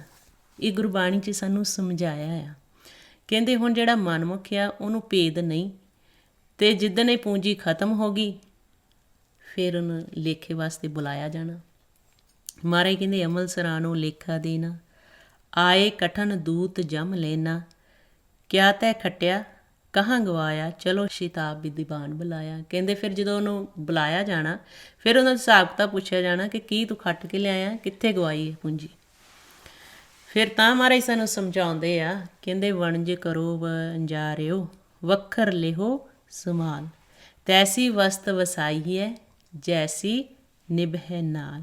ਕਹਿੰਦੇ ਕਿ ਉਹ ਵਸਤ ਤੁਸੀਂ ਇਕੱਠੀ ਕਰੋ ਜਿਹੜੀ ਤੁਹਾਡੇ ਨਾਲ ਨਿਭਣੀ, ਕਿਉਂਕਿ ਜਦੋਂ ਅਸੀਂ ਸੰਸਾਰ 'ਚ ਦੇਖਦੇ ਹਾਂ ਜੀਵ ਆਉਂਦਾ ਫਿਰ ਚਲਾ ਜਾਂਦਾ, ਉਸ ਦੇ ਨਾਲ ਕੁਛ ਨਹੀਂ ਜਾਂਦਾ ਇਸ ਸੰਸਾਰ ਦਾ, ਤਨ ਵੀ ਇੱਥੇ ਛੱਡਦਾ ਜਿਹੜਾ ਇਹਨੂੰ ਖੇਲਣ ਵਾਸਤੇ ਮਿਲਿਆ ਹੈ। ਅਤੇ ਗੁਰੂ ਸਾਹਿਬ ਫਿਰ ਸਾਨੂੰ ਵਾਰ-ਵਾਰ ਸਮਝਾਉਂਦੇ ਆ। ਫਿਰ ਕਹਿੰਦੇ ਜਿਹੜੀ ਵੱਖਰ, ਜਿਹੜਾ ਨਾਮ ਸਾਡੇ ਨਾਲ ਜਾਣਾ, ਜਹ ਮਾਤ ਪਿਤਾ ਸੁਤਮੀਤ ਨ ਭਾਈ, ਮਨ ਊਹਾਂ ਨਾਮ ਤੇਰਾ ਸੰਗ ਸਹਾਈ। ਕਹਿੰਦੇ ਉਹਦਾ ਵਣਜ ਕਰੋ। ਫਿਰ ਹੁਣ ਮਨਮੁਖ ਨੂੰ ਨਾ ਭੇਦ ਹੋਣ ਕਰਕੇ ਉਹ ਆਪਣਾ ਮੂਲ ਵੀ ਗਵਾ ਜਾਂਦਾ। ਕਹਿੰਦੇ ਮਨਮੁਖ ਮੂਲ ਗਵਾਇਆ ਕਿਆ ਲਿਖ ਲੈ ਜਾਏ। ਫਿਰ ਜਦੋਂ ਜਿਹੜੇ ਗੁਰਮੁਖ ਫਿਰ ਗੁਰੂ ਦੀ ਸ਼ਰਨ ਵਿੱਚ ਚਲੇ ਜਾਂਦੇ, ਗੁਰੂ ਸਾਹਿਬ ਤੋਂ ਸੋਝੀ ਲੈਂਦੇ, ਫਿਰ ਗੁਰੂ ਸਾਹਿਬ ਸੋਝੀ ਦਿੰਦੇ ਆ। ਕਹਿੰਦੇ ਕਿ ਕਿਸ ਤਰ੍ਹਾਂ ਕਰਜ਼ਾ ਵਾਪਸ ਕਰ ਸਕਦੇ ਹੋ, ਸ਼ਬਦ ਦੀ ਵਿਚਾਰ ਕਰਦਿਆਂ, ਸ਼ਬਦ ਦੀ ਵਿਚਾਰ ਸੁਣਦਿਆਂ, ਜਿਹੜੇ ਫੁਰਨਿਆਂ ਤੋਂ ਰਹਿਤ ਸਾਨੂੰ ਸਵਾਸ ਆਉਂਦੇ ਆ, ਉਹ ਸਵਾਸ ਸਾਡੇ ਚੌਥੇ ਪਦ ਵਿੱਚ ਜਮ੍ਹਾਂ ਹੋ ਜਾਂਦੇ ਆ। ਉਹ ਅਸੀਂ ਬਤੌਰ ਇੱਕ ਕਿਸ਼ਤ ਜਮ੍ਹਾਂ ਕਰ ਰਹੇ ਹਾਂ ਇਕੱਠੇ, ਚਾਹੇ ਅਸੀਂ ਇਕੱਲੇ ਸ਼ਬਦ ਦੀ ਵਿਚਾਰ ਕਰਦੇ ਹਾਂ, ਸਿਮਰਨ ਕਰਦੇ ਹਾਂ, ਉਹ ਸਾਡੇ ਸਵਾਸ ਜਮ੍ਹਾਂ ਹੁੰਦੇ ਨਿਰਗੁਣ ਦੇ ਖਜ਼ਾਨੇ ਵਿੱਚ। ਹੁਣ ਇਹ ਹੈਗਾ ਸਾਰਾ ਸੁਖਮ ਖੇਲ। ਦ੍ਰਿਸ਼ਟਮਾਨ ਤਾਂ ਸਾਨੂੰ ਪਤਾ, ਅਸੀਂ ਸੰਸਾਰ ਦੇ ਵਿੱਚ ਵਿਚਰਦੇ ਹਾਂ, ਕੋਈ ਵੀ ਅਸੀਂ ਪੈਸੇ ਦਿੰਦੇ ਹਾਂ ਉਸ ਵਾਸਤੇ ਸਾਨੂੰ ਵਸਤੂ ਮਿਲਦੀ ਆ। ਹੁਣ ਇਹ ਜਿਹੜਾ ਮਹਾਰਾਜ ਕਹਿੰਦੇ ਤੁਸੀਂ ਖਜ਼ਾਨਾ ਜਮ੍ਹਾਂ ਕਰ ਰਹੇ ਹੋ, ਜਿਸ ਦੀ ਬਦੌਲਤ ਸਾਨੂੰ ਨਾਮ ਧਨ ਮਿਲਦਾ, ਇਹ ਨਿਰਗੁਣ ਦੇ ਖਜ਼ਾਨੇ 'ਚ ਅਸੀਂ ਸਵਾਸ ਜਮ੍ਹਾਂ ਕਰ ਰਹੇ ਹਾਂ। ਜਿਹੜੇ ਸ਼ਬਦ ਦੀ ਵਿਚਾਰ ਕਰਦੇ, ਜਿਹੜੇ ਮਨ 'ਚ ਫੁਰਨਾ ਨਹੀਂ ਆਉਂਦਾ, ਸੁਣਨ ਵਾਲਿਆਂ ਦੇ, ਕਰਨ ਵਾਲਿਆਂ ਦੇ, ਅਤੇ ਬਤੌਰ ਅਸੀਂ ਇੱਕ ਕਿਸ਼ਤ ਮੋੜ ਰਹੇ ਹਾਂ। ਜਦੋਂ ਫਿਰ ਇੱਦਾਂ ਵਾਰ-ਵਾਰ ਅਸੀਂ ਕਿਸ਼ਤ ਮੋੜੀ ਜਾਂਦੇ, ਫਿਰ ਸਾਡਾ ਮੂਲ ਵੀ ਮੁੜ ਜਾਂਦਾ। ਅਤੇ ਮਹਾਰਾਜ ਨੇ ਫਿਰ ਗੁਰਬਾਣੀ 'ਚ ਦੱਸਿਆ, ਮਨਮੁਖ ਕਰਜ ਚੜ੍ਹਿਆ ਬਿਖ ਭਾਰੀ, ਉਤਰੇ ਸ਼ਬਦ ਵਿਚਾਰੀ ਜੀਓ। ਕਹਿੰਦੇ ਜਦੋਂ ਤੁਸੀਂ ਸ਼ਬਦ ਦੀ ਵਿਚਾਰ ਕਰਦੇ ਆ, ਤੁਹਾਡੇ 'ਚੋਂ ਇੱਕ ਜਣਾ ਸ਼ਬਦ ਦੀ ਵਿਚਾਰ ਕਰਦਾ, ਦੂਜੇ ਬੈਠ ਕੇ ਸੁਣਦੇ ਆ, ਕਰਨ ਵਾਲੇ ਵੀ ਪਵਿੱਤਰ ਹੋ ਜਾਂਦੇ ਆ, ਸੁਣਨ ਵਾਲੇ ਵੀ ਪਵਿੱਤਰ ਹੋ ਜਾਂਦੇ ਆ। ਜਦੋਂ ਅਸੀਂ ਆਪ ਆਪਣਾ ਸਿਮਰਨ ਅਭਿਆਸ ਕਰਦੇ ਹਾਂ, ਉਦੋਂ ਵੀ ਅਸੀਂ ਕਿਸ਼ਤ ਮੋੜ ਰਹੇ ਹਾਂ, ਸ਼ਬਦ ਦੀ ਵਿਚਾਰ ਕਰ ਰਹੇ ਹਾਂ। ਇਹ ਸੱਚਾ ਵਿਵਹਾਰ ਆ। ਮਹਾਰਾਜ ਕਹਿੰਦੇ ਗੁਰਬਾਣੀ ਦੇ ਵਿੱਚ, ਕਹਿੰਦੇ ਉਸਤਤ ਮਨ ਮੈਂ ਕਰ ਨਿਰੰਕਾਰ, ਕਰ ਮਨ ਮੇਰੇ ਸਤ ਵਿਵਹਾਰ। ਕਹਿੰਦੇ ਜਿਸ ਵਸਤ ਲਈ ਅਸੀਂ ਆਏ ਹਾਂ ਸੰਸਾਰ ਵਿੱਚ, ਉਹ ਨਾਮ ਅਸੀਂ ਪ੍ਰਾਪਤ ਕਰਨਾ। ਜਦੋਂ ਫਿਰ ਅਸੀਂ ਇਹਦਾ ਸਵਾਸ ਜਮ੍ਹਾਂ ਕਰਦੇ ਰਹਿੰਦੇ ਨਿਰਗੁਣ ਦੇ ਖਜ਼ਾਨੇ 'ਚ, ਇਹ ਸੁਖਮ ਆ। ਇਹ ਸਾਨੂੰ ਫਿਰ ਉਦੋਂ ਪਤਾ ਲੱਗਦਾ ਆ ਜਦੋਂ ਸਾਡੇ ਰਸਨਾ 'ਤੇ ਰਸ ਆਉਣਾ ਸ਼ੁਰੂ ਹੋ ਜਾਂਦਾ। ਸਾਡੇ ਜਿਹੜੇ ਇਹ ਸਰਵਣ ਉਸ ਪਰਮਾਤਮਾ ਦੀ ਆਵਾਜ਼ ਨੂੰ ਸੁਣਨਾ ਸ਼ੁਰੂ ਕਰ ਦਿੰਦੇ, ਨਿਰੰਕਾਰ ਦੀ ਆਵਾਜ਼ ਨੂੰ ਸੁਣਨਾ ਸ਼ੁਰੂ ਕਰ ਦਿੰਦੇ। ਹੁਣ ਦ੍ਰਿਸ਼ਟਮਾਨ ਵਿੱਚ ਤਾਂ ਅਸੀਂ ਬੈਂਕਾਂ 'ਚ ਪਤਾ ਹੈ ਸਾਡੇ ਇੰਨੇ ਪੈਸੇ ਆ ਰੱਖੇ ਹੋਏ, ਉਹ ਹਿਸਾਬ ਕਿਤਾਬ ਅਸੀਂ ਰੱਖਦੇ ਹਾਂ। ਲੇਕਿਨ ਜਦੋਂ ਅਸੀਂ ਗੁਰੂ ਦੀ ਸ਼ਰਨ ਵਿੱਚ ਜਾਂਦੇ, ਗੁਰੂ ਸਾਹਿਬ ਸਾਨੂੰ ਸੂਖਮ ਖੇਲ ਸਮਝਾਉਂਦੇ। ਕਹਿੰਦੇ ਕਿ ਜਿਹੜੀ ਤੁਸੀਂ ਕਿਸ਼ਤ ਮੋੜ ਰਹੇ ਹੋ, ਬਤੌਰ ਇਹ ਸਵਾਸਾਂ ਦਾ ਭੰਡਾਰਾ ਜਮ੍ਹਾਂ ਕਰ ਰਹੇ ਹਾਂ, ਪਰਮਾਤਮਾ ਦੀ ਉਸਤਤ ਕਰਕੇ, ਪਰਮਾਤਮਾ ਦਾ ਨਾਮ ਜਪ ਕੇ। ਫਿਰ ਮਹਾਰਾਜ ਨੇ ਆਪਾਂ ਨੂੰ ਸਮਝਾਇਆ, ਕਹਿੰਦੇ ਸੁਣਤੇ ਪੁਨੀਤ ਕਹਿਤੇ ਪਵਿੱਤ ਸਤਿਗੁਰ ਰਿਹਾ ਭਰਪੂਰੇ। ਫਿਰ ਸਾਰਾ ਖੇਲ ਉਹ ਪਰਮਾਤਮਾ ਦੇਖ ਰਿਹਾ, ਅਤੇ ਜਿਹੜੇ ਸੁਣਨ ਵਾਲੇ ਆ ਉਹ ਵੀ ਪਵਿੱਤਰ ਹੋ ਜਾਂਦੇ ਆ, ਕਹਿਣ ਵਾਲੇ ਵੀ ਪਵਿੱਤਰ ਹੋ ਜਾਂਦੇ ਆ। ਸਾਡਾ ਜਿਹੜਾ ਮਨ ਅਤੇ ਤਨ ਧੋਤਾ ਜਾਂਦਾ, ਕਿਵੇਂ ਮਹਾਰਾਜ ਕਹਿੰਦੇ ਸ਼ਬਦ ਦੀ ਵਿਚਾਰ ਦੁਆਰਾ। ਮਹਾਰਾਜ ਗੁਰਬਾਣੀ 'ਚ ਫਰਮਾਉਂਦੇ ਆ, ਮਨ ਤਨ ਧੋਵੈ ਸ਼ਬਦ ਵਿਚਾਰੀ। ਹੁਣ ਜਦੋਂ ਕਿਸ਼ਤ ਮੁੜ ਜਾਂਦੀ ਆ, ਮਾਲਕ ਦੀ ਆਵਾਜ਼ ਸੁਣਨੀ ਸ਼ੁਰੂ ਹੋ ਜਾਂਦੀ ਆ, ਅਤੇ ਗੁਰਮੁਖ ਫਿਰ ਨਿੱਜ ਮਹਿਲ ਵਿੱਚ ਪ੍ਰਵੇਸ਼ ਹੋ ਜਾਂਦੇ ਆ, ਜਿਸ ਨੂੰ 10ਵਾਂ ਦੁਆਰ ਵੀ ਕਿਹਾ ਗੁਰਬਾਣੀ 'ਚ, ਜਿੱਥੋਂ ਮਨ ਦੀ ਖੁਰਾਕ ਮਿਲਦੀ ਆ, ਜਿਹਨੂੰ ਅੰਮ੍ਰਿਤ ਭੋਜਨ ਕਿਹਾ ਆ। ਪਰਮਾਤਮਾ ਨਾਲ ਮਿਲਾਪ ਹੁੰਦਾ। ਜਦੋਂ ਅਸੀਂ ਮਨ ਨੂੰ ਚਾਰੇ ਪਾਸੋਂ ਮੋੜ ਕੇ ਮਾਇਆ ਦੇ ਦੇਸ਼ ਤ੍ਰੈ ਗੁਣਾਂ ਤੋਂ ਅਤੀਤ ਕਰਕੇ ਆਪਣੇ ਘਰ ਵਿੱਚ ਬੈਠਦੇ ਹਾਂ, ਪ੍ਰਵੇਸ਼ ਹੁੰਦੇ ਹਾਂ, ਉਸ ਵਕਤ ਸਾਨੂੰ ਧੁਨ ਸੁਣਦੀ ਮਾਲਕ ਦੀ। ਉਸ ਵਕਤ ਅਸੀਂ ਆਪਣੇ ਘਰ ਦੇ ਵਿੱਚ ਬੈਠੇ ਹੁੰਦੇ ਹਾਂ। ਉਸ ਵਕਤ ਸਾਨੂੰ ਅੰਮ੍ਰਿਤ ਰਸ ਆਉਂਦਾ, ਜਿਹਨੂੰ ਮਹਾਰਾਜ ਗੁਰਬਾਣੀ 'ਚ ਦੱਸਦੇ, ਧਾਵਤ ਥੰਮਿਆ ਸਤਿਗੁਰ ਮਿਲੀਏ, 10ਵਾਂ ਦੁਆਰ ਪਾਇਆ, ਤਿੱਥੇ ਅੰਮ੍ਰਿਤ ਭੋਜਨ ਸਹਿਜ ਧੁਨ ਉਪਜੇ, ਜਿਤ ਸ਼ਬਦ ਜਗਤ ਥੰਮ ਰਹਾਇਆ। ਫਿਰ ਮਹਾਰਾਜ ਕਹਿੰਦੇ ਤਹਿ ਅਨੇਕ ਵਾਜੇ ਸਦਾ ਆਨੰਦ ਹੈ, ਸੱਚੇ ਰਹਿਆ ਸਮਾਏ, ਇਉਂ ਕਹੈ ਨਾਨਕ ਸਤਿਗੁਰ ਮਿਲੀਏ, ਧਾਵ ਥੰਮਿਆ ਨਿਜ ਘਰ ਵਸਿਆ ਆਏ।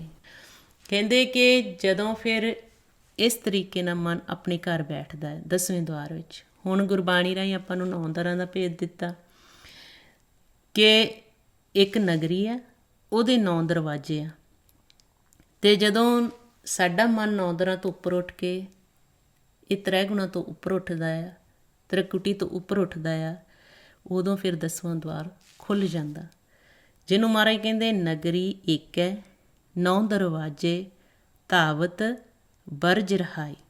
ਕਹਿੰਦੇ ਕਿ ਜਿਹੜਾ ਸਾਡਾ ਮਨ ਆ, ਇਹਨੂੰ ਰੋਕ ਕੇ ਵਰਜ ਰਹਾਉਣਾ, ਕਿ ਮਾਇਆ ਦੇ ਤ੍ਰੈ ਗੁਣਾਂ ਤੋਂ ਉੱਪਰ ਉਠਾ ਕੇ ਜਦੋਂ ਫਿਰ ਅਸੀਂ ਬੈਠਦੇ ਹਾਂ, ਫਿਰ ਕੀ ਕਹਿੰਦੇ ਤ੍ਰੈਕੁਟੀ ਛੁੱਟੇ 10ਵਾਂ ਦਰ ਖੁੱਲ੍ਹੇ ਤਾਂ ਮਨ ਖੀਵਾ ਭਾਈ। ਜਦੋਂ ਫਿਰ ਤ੍ਰੈਕੁਟੀ ਨੂੰ ਛੱਡਦੇ ਨੇ, ਤ੍ਰੈ ਗੁਣਾਂ ਤੋਂ ਅਤੀਤ ਹੋ ਜਾਂਦਾ ਮਨ, ਮਾਰੇ ਕਹਿੰਦੇ ਤ੍ਰੈ ਗੁਣ ਮੇਟੇ ਚੌਥੇ ਵਰਤੇ, ਇਹ ਭਗਤ ਨਰਾਰੀ। ਕਿ ਜਦੋਂ ਅਸੀਂ ਜਿਵੇਂ ਹੁਣ ਆਪਾਂ ਸਿਮਰਨ ਅਭਿਆਸ ਕਰਦੇ ਸੀ, ਜਦੋਂ ਸਾਡਾ ਮਨ ਤ੍ਰੈ ਗੁਣਾਂ ਤੋਂ ਅਤੀਤ ਹੋ ਜਾਂਦਾ, ਵਿਚਾਰਾਂ ਤੋਂ ਰਹਿਤ ਹੋ ਜਾਂਦਾ, ਇਹ ਆਪਣੇ ਘਰ ਵਿੱਚ ਬੈਠ ਜਾਂਦਾ, ਜਿਹਨੂੰ ਮਹਾਰਾਜ ਕਹਿੰਦੇ ਫਿਰ ਉੱਥੇ ਚੌਥੇ ਪਦ ਵਿੱਚ ਤ੍ਰੈ ਗੁਣਾਂ ਤੋਂ ਅਤੀਤ ਜਦੋਂ ਮਨ ਹੁੰਦਾ, ਫਿਰ ਚੌਥੇ ਪਦ ਵਿੱਚ ਚਲਾ ਜਾਂਦਾ। ਫਿਰ ਮਹਾਰਾਜ ਕਹਿੰਦੇ ਉਸ ਵਕਤ ਸਾਡਾ ਮਨ ਫਿਰ ਮਸਤ ਹੁੰਦਾ, ਆਨੰਦ ਦੇ ਵਿੱਚ ਹੁੰਦਾ। ਅਤੇ ਜਦੋਂ ਆਪਾਂ ਫਿਰ ਗੁਰਬਾਣੀ ਦੁਆਰਾ ਇਹ ਖੇਲ ਸਮਝਦੇ ਹਾਂ ਕਿ ਕਿਵੇਂ ਕਿਸ਼ਤ ਮੋੜਨ ਦੀ ਵਿਧੀ ਦੱਸੀ, ਕਿਵੇਂ ਭਵਜਲ ਤੋਂ 10ਵੇਂ ਤਾਰ ਤੱਕ ਪਹੁੰਚਣ ਵਾਸਤੇ ਜੋ ਧਨ ਅਸੀਂ ਖਰਚ ਕੀਤਾ, ਜਦੋਂ ਅੰਮ੍ਰਿਤ ਭੋਜਨ ਮਿਲਿਆ ਫਿਰ ਮਨ ਸ਼ਾਂਤ ਹੋ ਗਿਆ। ਹੁਣ ਜਿਹੜੇ ਸਾਡੇ ਸਵਾਸ ਫਿਰ ਆਉਂਦੇ ਆ ਉਹ ਜਮ੍ਹਾਂ ਹੋਈ ਜਾਂਦੇ, ਫਿਰ ਅਸੀਂ ਇਸੇ ਖਰਚਦੇ ਨਹੀਂ, ਉਹਨਾਂ ਨੂੰ ਜਮ੍ਹਾਂ ਕਰੀ ਜਾਂਦੇ ਹਾਂ। ਹੁਣ ਇਸ ਤਰੀਕੇ ਨਾਲ ਮਹਾਰਾਜ ਗੁਰਬਾਣੀ 'ਚ ਆਪਾਂ ਨੂੰ ਦੱਸਦੇ ਆ ਕਿ ਜਿਹੜੇ ਗੁਰਮੁਖ ਆ ਉਹ ਲਾਹਾ ਲੈ ਲੈਂਦੇ ਆ ਅਤੇ ਮਨਮੁਖ ਆਪਣਾ ਮੂਲ ਵੀ ਗਵਾ ਕੇ ਚਲੇ ਜਾਂਦੇ ਆ। ਹੁਣ ਗੁਰੂ ਸਾਹਿਬ ਨੇ ਆਪਾਂ ਨੂੰ ਦੱਸਿਆ ਆ ਕਿ ਜੋ ਨਾਮ ਹੈ ਉਸ ਨੂੰ ਹੀ ਰਤਨ ਕਿਹਾ ਆ ਗੁਰਬਾਣੀ 'ਚ, ਜੋ ਸਾਡੇ ਸਾਰਿਆਂ ਦੇ ਅੰਦਰ ਆ, ਜਿਹਨੂੰ ਮਹਾਰਾਜ ਕਹਿੰਦੇ ਰਾਮ ਨਾਮ ਰਤਨ ਕੋਠੜੀ ਗੜ੍ਹ ਮੰਦਰ ਏਕ ਲੁਕਾਨੀ, ਸਤਿਗੁਰੂ ਮਿਲੇ ਤਾਂ ਖੋਜੀਏ ਮਿਲ ਜੋਤੀ ਜੋਤ ਸਮਾਨੀ। ਹੁਣ ਅਸੀਂ ਉਸ ਨਾਮ ਨੂੰ ਪ੍ਰਾਪਤ ਕਰਨਾ ਹੁੰਦਾ ਹੈ। ਗੁਰੂ ਦੀ ਸ਼ਰਨ ਵਿੱਚ ਆ ਕੇ ਭੇਦ ਖੁੱਲ੍ਹਦਾ ਆ ਕਿ ਕਿਵੇਂ ਨਾਮ ਨੂੰ ਪ੍ਰਾਪਤ ਕਰ ਸਕਦੇ ਹਾਂ, ਉਸ ਰਤਨ ਨੂੰ ਕਿਵੇਂ ਅਸੀਂ ਪਾ ਸਕਦੇ ਹਾਂ। ਹੁਣ ਮਨਮੁਖ ਨੂੰ ਇਸ ਦਾ ਭੇਦ ਨਹੀਂ, ਉਹ ਹਾਰ ਰਿਹਾ। ਹਾਰਨ 'ਤੇ ਸੱਦਾ ਆ ਗਿਆ, ਸਵਾਸਾਂ ਦੀ ਪੂੰਜੀ ਖਤਮ ਹੋ ਗਈ, ਫਿਰ ਉਸ ਦੀ ਇੱਜ਼ਤ ਨਹੀਂ ਰਹਿੰਦੀ, ਉਹਨੂੰ ਫਿਰ ਨਗਨ ਕਰਕੇ ਅੱਗੇ ਲਾ ਲਿਆ ਜਾਂਦਾ, ਜਿਹਨੂੰ ਮਾਰੇ ਕਹਿੰਦੇ ਨਾਮ ਹੀਨ ਗਏ ਮੂੰਹ ਨੰਗਾ, ਪਚ ਪਚ ਮੂਏ ਬਿਖ ਦੇਖ ਪਤੰਗਾ। ਇੱਕ ਇਹ ਫਿਰ ਪਤੰਗੇ ਦੀ ਮਿਸਾਲ ਦਿੱਤੀ, ਜਿਸ ਤਰ੍ਹਾਂ ਪਤੰਗਾ ਲਾਈਟ 'ਤੇ ਆਪਾ ਵਾਰ ਦਿੰਦਾ, ਇਸੇ ਤਰ੍ਹਾਂ ਜਿਹੜਾ ਮਨ ਆ ਮਨਮੁਖ ਬਣਿਆ ਹੋਇਆ ਉਹ ਮਾਇਆ ਦੇ ਵਿੱਚ ਆਪਾ ਵਾਰ ਦਿੰਦਾ। ਹੁਣ ਤ੍ਰਿਸ਼ਨਾ ਦੀ ਜਿਹੜੀ ਮਾਇਆ ਜਿਸ ਵਿੱਚ ਅਸੀਂ ਵਿਚਰਦੇ ਹਾਂ, ਇਹਨੂੰ ਤ੍ਰਿਸ਼ਨਾ ਦੀ ਅਗਨ ਵੀ ਕਿਹਾ ਆ, ਇਸ ਨੂੰ ਭਾਵ ਸਾਗਰ ਵੀ ਕਿਹਾ ਹੈ। ਅਤੇ ਇਸ ਲਈ ਬੇਇੱਜ਼ਤ ਕਰਕੇ ਇਹਨੂੰ ਕੱਢਿਆ ਜਾਂਦਾ ਮਨ ਨੂੰ, ਜਿਹਨੂੰ ਮਹਾਰਾਜ ਕਹਿੰਦੇ ਜਮਦੂਤਾਂ ਨੂੰ ਫਰਮਾਇਆ ਲੈ ਚੱਲੋ ਪੱਤ ਗਵਾਏ। ਹੁਣ ਗੁਰੂ ਸਾਹਿਬ ਦੱਸਦੇ ਆ ਫਿਰ ਜਿਹੜੇ ਗੁਰਮੁਖ ਆ ਗੁਰੂ ਦੀ ਸ਼ਰਨ ਵਿੱਚ ਜਾ ਕੇ ਇਸ ਖੇਲ ਨੂੰ ਸਮਝ ਲੈਂਦੇ ਆ, ਫਿਰ ਉਹ ਲਾਹਾ ਲੈਂਦੇ ਆ। ਉਹਨਾਂ ਨੇ ਦੱਸਿਆ ਆ ਕਿ ਤੁਸੀਂ ਜਿਹੜੇ ਸਵਾਸ ਦਿੱਤੇ ਆ ਆਪਦੀ ਪੱਟੀ 'ਤੇ ਲਿਖੀ ਜਾਣੇ। ਇਹ ਮਨ ਨੂੰ ਸਮਝਾ ਕੇ ਭੇਜਿਆ ਜਾਂਦਾ, ਅਸੀਂ ਸਾਰੇ ਭੁੱਲ ਜਾਂਦੇ। ਫਿਰ ਜਦੋਂ ਗੁਰੂ ਦੀ ਸ਼ਰਨ ਵਿੱਚ ਜਾਂਦੇ, ਗੁਰੂ ਸਾਹਿਬ ਕਹਿੰਦੇ ਆਪੇ ਪੱਟੀ ਕਲਮਾਪ ਉੱਪਰ ਲਿਖ ਵੀ ਤੂੰ, ਏਕੋ ਕਹੀਏ ਨਾਨਕਾ ਦੂਜਾ ਕਾਹੇ ਕੂ। ਇੱਕ ਦਾ ਧਰਮ ਰਾਏ ਹਿਸਾਬ ਕਿਤਾਬ ਰੱਖ ਰਿਹਾ, ਦੂਜੇ ਪਾਸੇ ਮਹਾਰਾਜ ਗੁਰਬਾਣੀ ਵਿੱਚ ਦੱਸਦੇ ਆ ਕਿ ਤੁਸੀਂ ਆਪ ਆਪਣੇ ਸਵਾਸਾਂ ਦਾ ਹਿਸਾਬ ਕਿਤਾਬ ਰੱਖਣਾ ਹੈ, ਪੱਟੀ 'ਤੇ ਲਿਖੀ ਜਾਣਾ ਕਿੰਨੇ ਸਵਾਸ ਕਿੱਥੇ ਤੁਸੀਂ ਖਰਚ ਕਰਦੇ ਆ। ਜਿਵੇਂ ਜਿਵੇਂ ਆਪਾਂ ਫਿਰ ਇਹ ਹਿਸਾਬ ਕਿਤਾਬ ਰੱਖਦੇ ਹਾਂ, ਅੱਜ ਅਸੀਂ ਹਿਸਾਬ ਕੀਤਾ ਜਿਵੇਂ ਅਸੀਂ ਸੰਸਾਰ ਦੇ ਵਿੱਚ ਵਿਚਰਦੇ ਹਾਂ, ਵੀ ਜਿਹੜੇ ਸੰਸਾਰੀ ਦੌਲਤ ਆ ਧਨ ਆ ਉਹਦਾ ਹਿਸਾਬ ਕਿਤਾਬ ਰੱਖਦੇ ਹਾਂ, ਕਿੰਨਾ ਲਾਹਾ ਹੋਇਆ, ਕਿੰਨਾ ਅਸੀਂ ਖਰਚ ਕੀਤਾ। ਇੱਦਾਂ ਹੀ ਮਹਾਰਾਜ ਗੁਰਬਾਣੀ ਵਿੱਚ ਦੱਸਦੇ ਆ ਕਿ ਤੁਸੀਂ ਇਹ ਦੇਖੀ ਜਾਣਾ, ਆਪਣੀ ਮਨ ਦੀ ਪੱਤਰੀ ਵਾਚਣੀ ਜੇ ਸੁੱਖ ਪ੍ਰਾਪਤ ਕਰਨਾ ਚਾਹੁੰਦੇ। ਜਿਵੇਂ ਹੁਣ ਆਪਾਂ ਅੱਜ ਸਵੇਰ ਤੋਂ ਉੱਠੇ ਸਾਰਾ ਦਿਨ ਸਵਾਸ ਖਰਚ ਕੀਤੇ, ਕਿੱਥੇ ਸਵਾਸ ਖਰਚ ਕੀਤੇ ਹੁਣ ਸਾਨੂੰ ਭੇਦ ਨਹੀਂ। ਅਤੇ ਜਦੋਂ ਆਪਾਂ ਗੁਰੂ ਦੀ ਸ਼ਰਨ ਵਿੱਚ ਜਾਂਦੇ ਹਾਂ, ਗੁਰੂ ਸਾਹਿਬ ਸਾਨੂੰ ਕਹਿੰਦੇ ਕਿ ਆਪ ਤੁਸੀਂ ਦੇਖੋ, ਜੇ ਸੁਖੀ ਹੋਣਾ ਚਾਹੁੰਦੇ ਆਪ ਮਨ ਦੀ ਪੱਤਰੀ ਤੁਸੀਂ ਵਾਚੀ ਜਾਓ। ਮਹਾਰਾਜ ਕਹਿੰਦੇ ਮਨ ਕੀ ਪੱਤਰੀ ਵਾਚਣੀ ਸੁਖੀ ਹੂੰ ਸੁਖ ਸਾਰ, ਕਿ ਦੇਖਣਾ ਕਿ ਅੱਜ ਸਾਰਾ ਦਿਨ ਜਦੋਂ ਰਾਤ ਪਈ ਕਿੱਥੇ ਸਵਾਸ ਅਸੀਂ ਖਰਚ ਕੀਤੇ, ਰਜੋਗੁਣ 'ਤੇ ਤਮੋਗੁਣ 'ਤੇ ਸਤੋਗੁਣ 'ਤੇ, ਕਿ ਤ੍ਰੈਗੁਣਾਂ ਤੋਂ ਅਤੀਤ ਹੋ ਕੇ ਆਪਣੇ ਘਰ ਗਏ। ਕਿਉਂਕਿ ਜਿਹੜੇ ਅਸੀਂ ਤ੍ਰੈਗੁਣਾਂ ਦੇ ਵਿੱਚ ਸਵਾਸ ਖਰਚ ਕਰਦੇ ਇਹਨਾਂ ਦਾ ਹਿਸਾਬ ਕਿਤਾਬ ਹੋਣਾ, ਜਿਹੜੇ ਅਸੀਂ ਤ੍ਰੈਗੁਣਾਂ ਤੋਂ ਉੱਪਰ ਸਵਾਸ ਲੈਂਦੇ ਹਾਂ ਸੁਣਨ ਦੇ ਵਿੱਚ, ਸ਼ਬਦ ਦੀ ਵਿਚਾਰ ਕਰਕੇ, ਸ਼ਬਦ ਦੀ ਕਮਾਈ ਕਰਕੇ, ਜਦੋਂ ਅਸੀਂ ਅੰਤਰਗਤ ਬੈਠ ਜਾਂਦੇ ਹਾਂ ਧਿਆਨ ਦੀ ਅਵਸਥਾ 'ਚ, ਜਿੰਨੇ ਵੀ ਅਸੀਂ ਇਹ ਸਵਾਸ ਲੈਂਦੇ ਇਹ ਚੌਥੇ ਪਦ ਵਿੱਚ ਜਮ੍ਹਾਂ ਹੁੰਦੇ ਆ, ਜਿਹਨੂੰ ਮੋਖ ਦਾ ਹੱਟ ਕਿਹਾ ਆ ਗੁਰਬਾਣੀ ਦੇ ਵਿੱਚ। ਅਤੇ ਗੁਰਮੁਖਾਂ ਨੇ ਇਹ ਫਿਰ ਕਿੱਥੋਂ ਸੌਦਾ ਖਰੀਦਣਾ, ਆਪਣੇ ਅੰਦਰੋਂ ਹੀ, ਜਿਹਨੂੰ ਮਹਾਰਾਜ ਕਹਿੰਦੇ ਹਰ ਮੰਦਰ ਹਰ ਕਾ ਹਾਟ ਹੈ, ਰੱਖਿਆ ਸ਼ਬਦ ਸਵਾਰ ਤਿਸ ਵਿੱਚ ਸੌਦਾ ਏਕ ਨਾਮ, ਗੁਰਮੁਖ ਲੈਣ ਸਵਾਰ। ਫਿਰ ਗੁਰਮੁਖ ਜਿਹੜੇ ਆ ਗੁਰੂ ਦੀ ਸ਼ਰਨ ਵਿੱਚ ਜਾ ਕੇ ਉਹ ਸੌਦਾ ਖਰੀਦਦੇ ਆ। ਹੁਣ ਉਹ ਕਿਹੜਾ ਸੌਦਾ ਖਰੀਦਦੇ ਆ? ਮਹਾਰਾਜ ਕਹਿੰਦੇ ਹਰੀ ਦਾ ਹੱਟ ਲੱਗਾ ਹੋਇਆ ਹੈ, ਜਿਹਨੂੰ ਗੁਰਬਾਣੀ 'ਚ ਮੋਖ ਦਾ ਹੱਟ ਕਿਹਾ ਹੈ। ਅਤੇ ਮਹਾਰਾਜ ਕਹਿੰਦੇ ਹਰ ਮੰਦਰ ਮੈਂ ਹਰ ਵਸੈ ਸਰਬ ਨਿਰੰਤਰ ਸੋਏ, ਨਾਨਕ ਗੁਰਮੁਖ ਵਣਜੀਐ ਸੱਚਾ ਸੌਦਾ ਹੋਏ। ਫਿਰ ਗੁਰਮੁਖ ਉੱਥੇ ਸੱਚਾ ਸੌਦਾ ਕਰਦੇ ਆ। ਗੁਰਬਾਣੀ ਦੇ ਵਿੱਚ ਦੱਸਿਆ ਆ ਕਿ ਹੁਣ ਸਾਰੇ ਹੀ ਵਪਾਰੀ ਬਣ ਕੇ ਅਸੀਂ ਆਏ ਹਾਂ। ਮਹਾਰਾਜ ਕਹਿੰਦੇ ਜੇਤੇ ਜੀ ਤੇਤੇ ਵਣਜਾਰੇ, ਖੁੱਲੇ ਹੱਟ ਹੁਆ ਵਪਾਰ। ਕਹਿੰਦੇ ਹੱਟ ਖੁੱਲ੍ਹ ਗਿਆ, ਹੁਣ ਵਪਾਰ ਸ਼ੁਰੂ ਹੋਇਆ। ਹੁਣ ਗੁਰਬਾਣੀ 'ਚ ਇੱਥੇ ਆਪਾਂ ਨੂੰ ਦੱਸਿਆ ਹੈ ਸ਼ਬਦ ਵਿੱਚ ਗੁਰੂ ਸਾਹਿਬ ਕਹਿੰਦੇ 2 ਦੀਵੈ 14 ਹਟ ਨਾਲੇ, 2 ਦੀਵੈ 14 ਹਟ ਨਾਲੇ, ਜੇਤੇ ਜੀ ਤੇਤੇ ਵਣਜਾਰੇ, ਖੁੱਲੇ ਹੱਟ ਹੁਆ ਪਾਰ, ਜੋ ਪਹੁੰਚੇ ਸੋ ਚੱਲਣਹਾਰ, ਧਰਮ ਦਲਾਲ ਪਾਏ ਨਿਸ਼ਾਨ, ਨਾਨਕ ਨਾਮ ਲਾਹਾ ਪ੍ਰਵਾਨ। ਹੁਣ ਸਾਡੇ ਸਰੀਰ ਦੀ ਖੋਜ ਆ, 2 ਦੀਵੇ ਸਾਡੇ ਇਹਨਾਂ ਨੇਤਰਾਂ ਨੂੰ ਕਿਹਾ ਆ, ਅਤੇ ਫਿਰ ਮਹਾਰਾਜ ਕਹਿੰਦੇ 14 ਹੱਟ ਆ। ਹੁਣ 4 ਮੇਨ ਹੱਟ ਆ ਜਿੱਥੇ ਆਪਾਂ ਸੌਦਾ ਲੈਂਦੇ ਹਾਂ। ਜੋ ਗੁਰਬਾਣੀ ਵਿੱਚ ਆਪਾਂ ਨੂੰ ਦੱਸਿਆ ਕਾਇਆ ਕੋਟ ਅਪਾਰ ਹੈ, ਅੰਦਰ ਹੱਟ ਨਾਲੇ, ਕਿ ਸਾਡਾ ਜਿਹੜਾ ਸਰੀਰ ਹੈ ਇਸਨੂੰ ਕਾਇਆ ਕਿਹਾ ਗੁਰਬਾਣੀ ਦੇ ਵਿੱਚ। ਇਹਦੇ ਵਿੱਚ ਹੱਟ ਲੱਗੇ ਹੋਏ ਆ ਜਿੱਥੇ ਅਸੀਂ ਸੌਦਾ ਖਰੀਦਣਾ। ਅਤੇ ਉਹ ਹੱਟ ਕਿਹੜੇ ਆ? ਗੁਰਬਾਣੀ ਰਾਹੀਂ ਮਹਾਰਾਜ ਨੇ ਦੱਸਿਆ ਰਜੋਗੁਣ, ਤਮੋਗੁਣ, ਸਤੋਗੁਣ। ਇਹ 3 ਹੱਟ ਮਾਇਆ ਦੇ ਦੇਸ਼ ਵਿੱਚ। ਚੌਥਾ ਮੋਖ ਦਾ ਹੱਟ ਆ ਜਿਹੜਾ ਮਾਇਆ ਤੋਂ ਉੱਪਰ ਆ, ਜਿੱਥੇ ਸਾਨੂੰ ਨਾਮ ਦੀ ਪ੍ਰਾਪਤੀ ਹੋਣੀ ਹੈ। ਅਤੇ ਮਹਾਰਾਜ ਕਹਿੰਦੇ ਜਿੰਨੇ ਵੀ ਸੰਸਾਰ ਵਿੱਚ ਜੀਵ ਆਏ ਆ ਇਹ ਵਣਜਾਰੇ ਬਣ ਕੇ ਆਏ ਆ। ਹੁਣ ਮਹਾਰਾਜ ਨੇ ਇਹ 4 ਮੇਨ ਹੱਟ ਆ, ਫਿਰ ਮਹਾਰਾਜ ਨੇ 14 ਹੱਟ ਦੱਸੇ। 4 ਇਹ ਹੋ ਗਏ, 10 ਫਿਰ ਸਾਡੇ ਗਿਆਨ ਇੰਦਰੀਆਂ ਅਤੇ ਕਰਮ ਇੰਦਰੀਆਂ, ਇਹਨਾਂ ਨੂੰ ਵੀ ਹੱਟਾਂ ਦਾ ਨਾਂ ਦਿੱਤਾ ਹੈ। ਕਿਉਂਕਿ ਅਸੀਂ ਸੁਗੰਧ ਲੈਂਦੇ ਹਾਂ, ਇਹ ਸਰਵਣਾਂ ਦੁਆਰਾ ਸੁਣਦੇ ਹਾਂ, ਇਹਨਾਂ ਨੇਤਰਾਂ ਦੁਆਰਾ ਦੇਖਦੇ ਹਾਂ, ਇਹਨਾਂ ਰਸਨਾਂ ਦੁਆਰਾ ਰਸ ਚੱਖਦੇ ਹਾਂ, ਅਤੇ ਚਮੜੀ ਸਪਰਸ਼, ਇਹ ਕਰਮ ਇੰਦਰੀਆਂ 'ਚ ਵੀ ਆਉਂਦੀ ਸਾਡੀ ਚਮੜੀ, ਜਿਹੜੇ ਅਸੀਂ ਸਪਰਸ਼ ਮਹਿਸੂਸ ਕਰਦੇ ਹਾਂ, ਅਤੇ ਇਹ ਗਿਆਨ ਇੰਦਰੀਆਂ 'ਚ ਵੀ ਆਉਂਦੀ ਹੈ।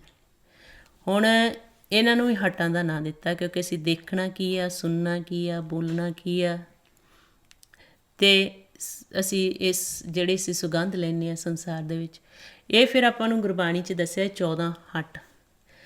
ਹੁਣ ਅਸੀਂ ਜਿਹੜਾ ਸੌਦਾ ਲੈ ਰਹੇ ਹਾਂ 3 ਗੁਣਾਂ ਦੇ ਵਿੱਚ, ਇੱਥੇ ਅਸੀਂ ਸਵਾਸ ਖਰਚ ਕਰ ਰਹੇ ਹਾਂ ਹੱਟਾਂ 'ਤੇ। ਅਤੇ ਮਹਾਰਾਜ ਕਹਿੰਦੇ ਜਿੰਨੇ ਵੀ ਜੀ ਆਏ ਵਣਜਾਰੇ ਬਣ ਕੇ ਆਏ ਆ, ਅਤੇ ਇੱਥੇ ਆਏ ਆ ਅਤੇ ਫਿਰ ਵਾਪਸ ਚਲੇ ਜਾਣਾ। ਜੋ ਪਹੁੰਚੇ ਸੋ ਚੱਲਣਹਾਰ, ਜਿਹੜੇ ਆ ਗਏ ਆ ਵਪਾਰ ਕਰਨ, ਫਿਰ ਉਹਨਾਂ ਨੇ ਵਾਪਸ ਜਾਣਾ ਵਪਾਰ ਕਰਕੇ। ਕਹਿੰਦੇ ਧਰਮ ਦਲਾਲ ਪਾਏ ਨਿਸ਼ਾਨ, ਨਾਨਕ ਨਾਮ ਲਾਹਾ ਪ੍ਰਵਾਨ। ਕਹਿੰਦੇ ਕਿ ਜਿਹੜਾ ਵੀ ਇੱਥੇ ਆਇਆ, ਜਿਹੜਾ ਨਾਮ ਵਿੱਚ ਸਮਾ ਜਾਂਦਾ, ਜਿਹੜਾ ਨਾਮ ਦੀ ਪ੍ਰਾਪਤੀ ਕਰ ਲੈਂਦਾ, ਉਹ ਪ੍ਰਵਾਨ ਹੋ ਜਾਂਦਾ। ਘਰ ਆਏ ਵੱਜੀ ਵਧਾਈ, ਸੱਚ ਨਾਮ ਕੀ ਮਿਲੀ ਵਡਿਆਈ। ਕਹਿੰਦੇ ਸੱਚ ਦੇ ਨਾਮ ਦੀ ਵਡਿਆਈ ਫਿਰ ਮਿਲਣੀ ਹੈ ਜਦੋਂ ਨਾਮ ਨੂੰ ਅਸੀਂ ਪ੍ਰਾਪਤ ਕਰ ਲੈਂਦੇ ਹਾਂ, ਸੱਚ ਨਾਲ ਮਿਲਾਪ ਕਰ ਲੈਂਦੇ ਹਾਂ। ਫਿਰ ਮਹਾਰਾਜ ਕਹਿੰਦੇ ਹੁਣ ਮਨਮੁਖ ਵੀ ਆਉਂਦੇ ਆ ਅਤੇ ਗੁਰਮੁਖ ਵੀ ਆਉਂਦੇ ਆ। ਬਾਜ਼ਾਰ ਵਿੱਚ ਦੋਵੇਂ ਹੀ ਆਉਂਦੇ ਆ, ਜਿਨ੍ਹਾਂ ਕੋਲ ਨਾਮ ਰਤਨ ਆ ਅਤੇ ਜਿਨ੍ਹਾਂ ਕੋਲ ਇਹ ਦੁਨਿਆਵੀ ਜਿਹੜਾ ਹੱਟਾਂ 'ਤੇ ਸਵਾਸ ਖਰਚ ਕਰਦੇ ਆ। ਮਹਾਰਾਜ ਕਹਿੰਦੇ ਇੱਕ ਰਤਨ ਪਦਾਰਥ ਵਣਜਦੇ, ਇੱਕ ਕੱਚੇ ਦੇ ਵਪਾਰਾ। ਇੱਕ ਰਤਨ ਜਿਹੜੇ ਨਾਮ ਦੀ ਪ੍ਰਾਪਤੀ ਕਰ ਲੈਂਦੇ ਆ, ਇੱਕ ਫਿਰ ਇਹ ਕੱਚੇ ਦੇ ਵਪਾਰੀ ਬਣ ਜਾਂਦੇ ਆ, 3 ਗੁਣਾਂ ਦੇ ਵਿੱਚ ਸੌਦਾ ਖਰੀਦਦੇ ਰਹਿੰਦੇ ਆ। ਕਦੇ ਰਜੋਗੁਣ 'ਤੇ, ਕਦੇ ਤਮੋਗੁਣ 'ਤੇ, ਕਦੇ ਕਿਸੇ ਦੀ ਨਿੰਦਿਆ ਕਰ ਲਈ, ਕਦੇ ਕਿਸੇ ਨਾਲ ਦੁਬਦਾ ਕਰ ਲਈ, ਕਦੇ ਲੋਭ ਦੇ ਵਿੱਚ ਆ ਗਏ, ਕਦੇ ਕ੍ਰੋਧ ਦੇ ਵਿੱਚ ਆ ਗਏ। ਇਹਨਾਂ 'ਤੇ ਹੀ ਸੌਦਾ ਖਰੀਦਦੇ ਰਹਿੰਦੇ। ਕਦੇ ਆਸ਼ਾ 'ਚ ਪੈ ਗਏ, ਕਦੇ ਬਿਲਾਸ਼ਾ ਤ੍ਰਿਸ਼ਨਾਵਾਂ ਦੇ ਵਿੱਚ ਪੈ ਗਏ। ਇਹ ਕੱਚੇ ਦੇ ਵਪਾਰੀ ਮਹਾਰਾਜ ਕਹਿੰਦੇ।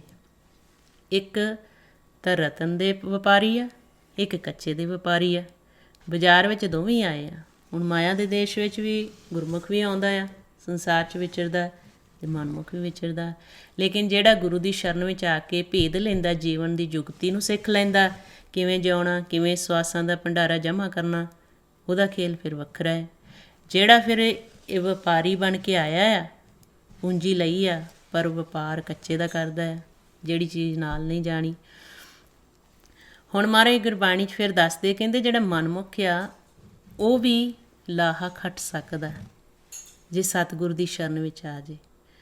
ਕਹਿੰਦੇ ਸਤਿਗੁਰ ਤੁੱਠੇ ਪਾਇਨ ਅੰਤਰ ਰਤਰ ਭੰਡਾਰਾ। ਜੇ ਉਹ ਵੀ ਸਤਿਗੁਰ ਦੀ ਸ਼ਰਨ ਵਿੱਚ ਆ ਜੇ, ਉਹ ਵੀ ਲਾਹਾ ਲੈ ਸਕਦਾ। ਹੁਣ ਮਹਾਰਾਜ ਕਹਿੰਦੇ ਉਹ ਪਰਮਾਤਮਾ ਸਾਰਿਆਂ ਦੇ ਅੰਦਰ ਬੈਠਾ ਦੇਖ ਰਿਹਾ ਹੈ। ਅਤੇ ਕਹਿੰਦੇ ਪ੍ਰਦੇਸ ਝਾਗ ਸੌਦੇ ਕੋ ਆਇਆ, ਵਸਤ ਅਨੂਪ ਸੁਣੀ ਲੰਬਾਇਆ, ਗੁਣ ਰਾਸ ਬਨ ਪੱਲੇ ਆਨੀ, ਦੇਖ ਰਤਨ ਇਹ ਮਨ ਲਪਟਾਨੀ। ਸ਼ਾਹ ਵਪਾਰੀ ਦੁਆਰੇ ਆਏ, ਵੱਖਰ ਕਾਢੋ ਸੌਦਾ ਕਰਾਏ। ਹੁਣ ਜਿਨ੍ਹਾਂ ਕੋਲ ਤਾਂ ਹੈਗਾ ਸਵਾਸਾਂ ਦਾ ਭੰਡਾਰਾ ਜਮ੍ਹਾਂ ਕੀਤਾ ਹੋਇਆ, ਉਹ ਮਾਲਕ ਦੇ ਦਰ 'ਤੇ ਬੈਠ ਜਾਂਦੇ ਆ, ਉਹਨਾਂ ਨੂੰ ਨਾਮ ਦਾ ਸੌਦਾ ਮਿਲਦਾ।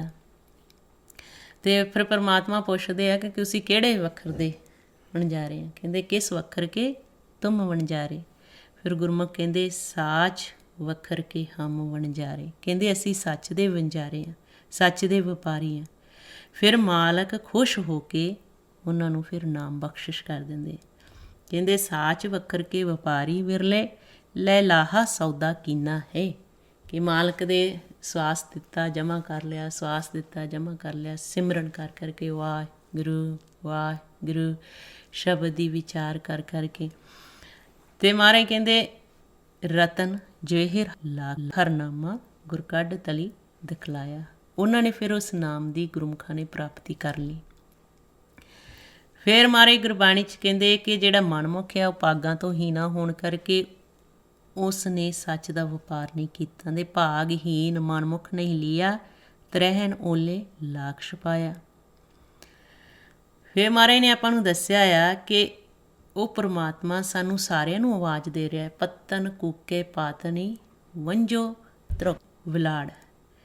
ਕਿ ਜਦੋਂ ਹੁਣ ਆਪਾਂ ਸੁਣ ਵਿੱਚ ਬੈਠਦੇ ਹਾਂ, ਪਰਮਾਤਮਾ ਸਾਨੂੰ ਸਾਰਿਆਂ ਨੂੰ ਆਵਾਜ਼ ਦੇ ਰਿਹਾ ਕਿ ਆਓ ਭਵ ਸਾਗਰ ਨੂੰ ਪਾਰ ਕਰ ਲਓ। ਅਤੇ ਮਹਾਰਾਜ ਕਹਿੰਦੇ ਜਦੋਂ ਆਪਾਂ ਇਸ ਖੇਲ ਨੂੰ ਖੇਲਦੇ ਹਾਂ, ਸੁਖਮ ਖੇਲ ਨੂੰ, ਕਿ ਸਿਮਰਨ ਭਗਤੀ ਕਰਦੇ ਹਾਂ, ਜਿਹੜੇ ਗੁਰਮੁਖ ਫਿਰ ਜਾਗ ਪੈਂਦੇ ਆ, ਉਹ ਫਿਰ ਦੇਖਦੇ ਆ, ਉਹ ਦਰਸ਼ਕ ਬਣ ਜਾਂਦੇ। ਉਹ ਫਿਰ ਦੇਖਦੇ ਆ ਕਿ ਸੰਸਾਰ ਦੇ ਵਿੱਚ ਜਿਹੜੇ ਉਹਨਾਂ ਦੇ ਨਾਲ ਦੇ ਆ ਉਹ ਕਿਵੇਂ ਡੁੱਬਦੇ ਆ, ਕਿਵੇਂ ਪਰਮਾਤਮਾ ਆਵਾਜ਼ ਦਿੰਦੇ ਆ, ਕਿਹੜੇ ਗੁਰਮੁਖ ਫਿਰ ਉਸ ਨਾਮ ਵਿੱਚ ਸਮਾ ਜਾਂਦੇ ਆ। ਕਹਿੰਦੇ ਗੁਰੂ ਸਾਹਿਬ ਕਹਿੰਦੇ ਅਸੀਂ ਦੇਖੇ ਪਾਰ ਹੁੰਦੇ ਵੀ, ਅਸੀਂ ਦੇਖੇ ਡੁੱਬਦੇ ਵੀ। ਕਹਿੰਦੇ ਪਾਰ ਪਵੰਦੜੇ ਡਿੱਠ ਮੈਂ ਸਤਿਗੁਰ ਬੋਹਿਤ ਚੜ੍ਹ। ਕਿ ਜਦੋਂ ਸਤਿਗੁਰੂ ਪਰਮਾਤਮਾ ਜਿਹੜੇ ਸਾਡੇ ਸਾਰਿਆਂ ਦੇ ਅੰਦਰ ਆਵਾਜ਼ ਦੇ ਰਿਹਾ ਮਾਲਕ, ਜਿਹੜੇ ਉਸ ਆਵਾਜ਼ ਨੂੰ ਸੁਣਦੇ ਆ, ਉਸ ਵਿੱਚ ਸਮਾ ਜਾਂਦੇ ਆ, ਉਹ ਪਾਰ ਹੋ ਜਾਂਦੇ ਆ। ਕਹਿੰਦੇ ਅਸੀਂ ਦੇਖਿਆ ਪਾਰ ਪਵੰਦੜੇ ਡਿੱਠ ਮੈਂ।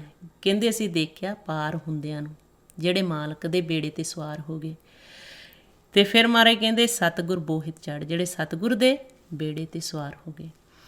ਫਿਰ ਕਹਿੰਦੇ ਅਸੀਂ ਉਹ ਵੀ ਦੇਖੇ ਜਿਹੜੇ ਕੱਚੇ ਦੇ ਵਪਾਰੀ ਸੀ। ਕਹਿੰਦੇ ਕੰਧੀ ਦਿਸ ਨਾ ਆਵੇ ਨਾ ਉਰਵਾਰ ਨਾ ਪਾਰ। ਉਹ ਉਸ ਜਹਾਜ਼ 'ਤੇ ਚੜ੍ਹੇ ਜਿਸ ਦਾ ਕੋਈ ਮਲਾਹ ਨਹੀਂ ਸੀ, ਭੇਦ ਹੀ ਨਹੀਂ ਸੀ ਕਿ ਕਿੱਥੇ ਸਤਿਗੁਰੂ ਆਵਾਜ਼ ਦੇ ਰਿਹਾ ਹੈ, ਕਿੱਥੇ ਬੈਠ ਕੇ ਸੁਣਨੀ ਹੈ, ਕਿਵੇਂ ਅਸੀਂ ਪਾਰ ਹੋਣਾ, ਕਿਉਂਕਿ ਗੁਰੂ ਦੀ ਸ਼ਰਨ ਵਿੱਚ ਹੀ ਨਹੀਂ ਗਏ, ਭੇਦ ਹੀ ਨਹੀਂ ਲਿਆ ਇਸ ਖੇਲ ਦਾ। ਫਿਰ ਕਹਿੰਦੇ ਵੰਜੀ ਹੱਥ ਨਾ ਖੇਪਟੂ ਜਿਲਕ ਸਾਗਰ ਅਸਰਾਲ। ਕਿ ਜਿਹੜੀ ਖੇਲ ਮਹਾਰਾਜ ਨੇ ਆਪਾਂ ਨੂੰ ਗੁਰਬਾਣੀ ਸਮਝਾਇਆ ਹੈ ਕਿ ਕਿੱਥੇ ਬੈਠ ਕੇ ਮਾਲਕ ਆਵਾਜ਼ ਦੇ ਰਿਹਾ ਹੈ, ਕਿਵੇਂ ਅਸੀਂ ਉਸ ਆਵਾਜ਼ ਨੂੰ ਸੁਣ ਕੇ ਪਾਰ ਹੋਣਾ। ਅਤੇ ਕਹਿੰਦੇ ਕਿ ਉੱਧਰੋਂ ਤੂਫਾਨ ਆ ਗਿਆ, ਲਹਿਰਾਂ ਆਈਆਂ, ਜਿਹੜੀਆਂ ਲਹਿਰਾਂ ਆ ਕਾਮ ਕ੍ਰੋਲਮ ਹੰਕਾਰ, ਜਿਹੜੇ ਅਸੀਂ ਸੰਸਾਰ 'ਚ ਵਿਚਰਦੇ ਇਹਨਾਂ 'ਚ ਲਹਿਰਾਂ ਕਿਹਾ ਹੈ। ਜਿੰਨਾ ਚਿਰ ਮਨ ਲਹਿਰਾਂ 'ਚ ਹੁੰਦਾ ਹੈ, ਇਹਦੇ 'ਚ ਹਉਮੈ ਹੰਕਾਰ ਹੁੰਦੀ, ਇਹ ਪਾਰ ਨਹੀਂ ਹੁੰਦਾ। ਕਦੇ ਅਗਨ ਸਾਗਰ ਦੀਆਂ ਲਹਿਰਾਂ, ਕਦੇ ਬਿਕ ਸਾਗਰ ਦੀਆਂ ਲਹਿਰਾਂ, ਕਦੇ ਸੁੱਖ ਸਾਗਰ ਦੀਆਂ ਲਹਿਰਾਂ, ਇਹ ਤ੍ਰੈ ਗੁਣਾਂ ਦੀਆਂ ਲਹਿਰਾਂ ਦੇ ਵਿੱਚ ਚੱਲਦਾ ਮਨ। ਇਹਨੂੰ ਭਵ ਸਾਗਰ ਕਿਹਾ ਹੈ। ਕਹਿੰਦੇ ਕਿ ਆਵੇ ਲਹਿਰ ਸਮੁੰਦ ਸਾਗਰ ਕੀ ਭਿੰਨ ਭਿੰਨ ਟਹਿ ਪਈਆ। ਕਹਿੰਦੇ ਕਿ ਜਦੋਂ ਲਹਿਰ ਆਈ, ਇਹ ਜਿਹੜੇ ਵਿਚਾਰਾਂ ਦੀ ਫੁਰਨਿਆਂ ਦੀ, ਜਿਹੜੇ ਅਸੀਂ ਵਿਚਾਰਾਂ ਫੁਰਨਿਆਂ ਦੇ ਵਿੱਚ ਰਹਿੰਦੇ, ਅਗਨ ਸਾਗਰ ਬਿਕ ਸਾਗਰ ਸੁੱਖ ਸਾਗਰ, ਕਹਿੰਦੇ ਕਈ ਉਹਨਾਂ ਦੇ ਵਿੱਚ ਹੀ ਰੁੜ ਗਏ, ਵਿਚਾਰਾਂ ਦੇ ਵਿੱਚ, ਫੁਰਨਿਆਂ ਦੇ ਵਿੱਚ। ਅਤੇ ਕਹਿੰਦੇ ਜਿਹੜੇ ਨਾਮ ਦੇ ਵਪਾਰੀ ਸੀ ਉਹ ਫਿਰ ਨਾਮ ਵਿੱਚ ਸਮਾ ਕੇ ਸੱਚ ਦੇ ਨਾਲ ਮਿਲਾਪ ਕਰ ਲਿਆ। ਜਿਹੜੇ ਗੁਰਮੁਖ ਪਾਰ ਟੱਪੇ, ਸਤਿਗੁਰ ਦੇ ਬੇੜੇ 'ਤੇ ਚੜ੍ਹੇ, ਫਿਰ ਉਹ ਗੁਰਬਾਣੀ 'ਚ ਸਾਨੂੰ ਦੱਸਦੇ ਆ ਸਤਿਗੁਰੂ ਹੈ ਬੋਹਿ ਥਾ ਸ਼ਬਦ ਲੰਘਾਵਨ ਹਾਰ। ਹੁਣ ਜਦੋਂ ਆਪਾਂ ਗੁਰਬਾਣੀ ਰਾਹੀਂ ਪੜ੍ਹਦੇ ਹਾਂ ਕਿ ਅਸੀਂ ਪਰਮਾਤਮਾ ਨਾਲ ਮਿਲਾਪ ਕਰਨਾ, ਅਤੇ ਗੁਰੂ ਸਾਹਿਬ ਸਾਨੂੰ ਸੋਝੀ ਦੇ ਰਹੇ ਆ ਕਿ ਜਿੱਥੇ ਪਰਮਾਤਮਾ ਨਾਲ ਮਿਲਾਪ ਹੁੰਦਾ ਆ, ਸਤਿਗੁਰ ਦੇ ਬੇੜੇ 'ਤੇ ਅਸੀਂ ਸਵਾਰ ਹੁੰਦੇ ਹਾਂ, ਉੱਥੇ ਕੀ ਆ। ਜਦੋਂ ਫਿਰ ਅਸੀਂ ਸ਼ਬਦ ਪੜ੍ਹਦੇ ਹਾਂ, ਗੁਰਬਾਣੀ ਪੜ੍ਹਦੇ ਹਾਂ, ਸਾਡੇ ਸਾਰੇ ਭਰਮ ਖਤਮ ਹੋ ਜਾਂਦੇ ਆ ਕਿ ਜਿਹੜਾ ਅਸੀਂ ਰਸਤਾ ਅਖਤਿਆਰ ਕਰ ਰਹੇ ਹਾਂ ਕਿ ਅਸੀਂ ਸਹੀ ਰਸਤੇ 'ਤੇ ਚੱਲ ਰਹੇ ਹਾਂ, ਉਹ ਫਿਰ ਗੁਰੂ ਸਾਹਿਬ ਦੀ ਬਾਣੀ ਦੁਆਰਾ ਆਪਾਂ ਨੂੰ ਸੋਝੀ ਮਿਲਦੀ। ਗੁਰੂ ਸਾਹਿਬ ਕਹਿੰਦੇ ਸਤਿਗੁਰੂ ਹੈ ਬੋਹਿ ਥਾ ਸ਼ਬਦ ਲੰਘਾਵਨ ਹਾਰ।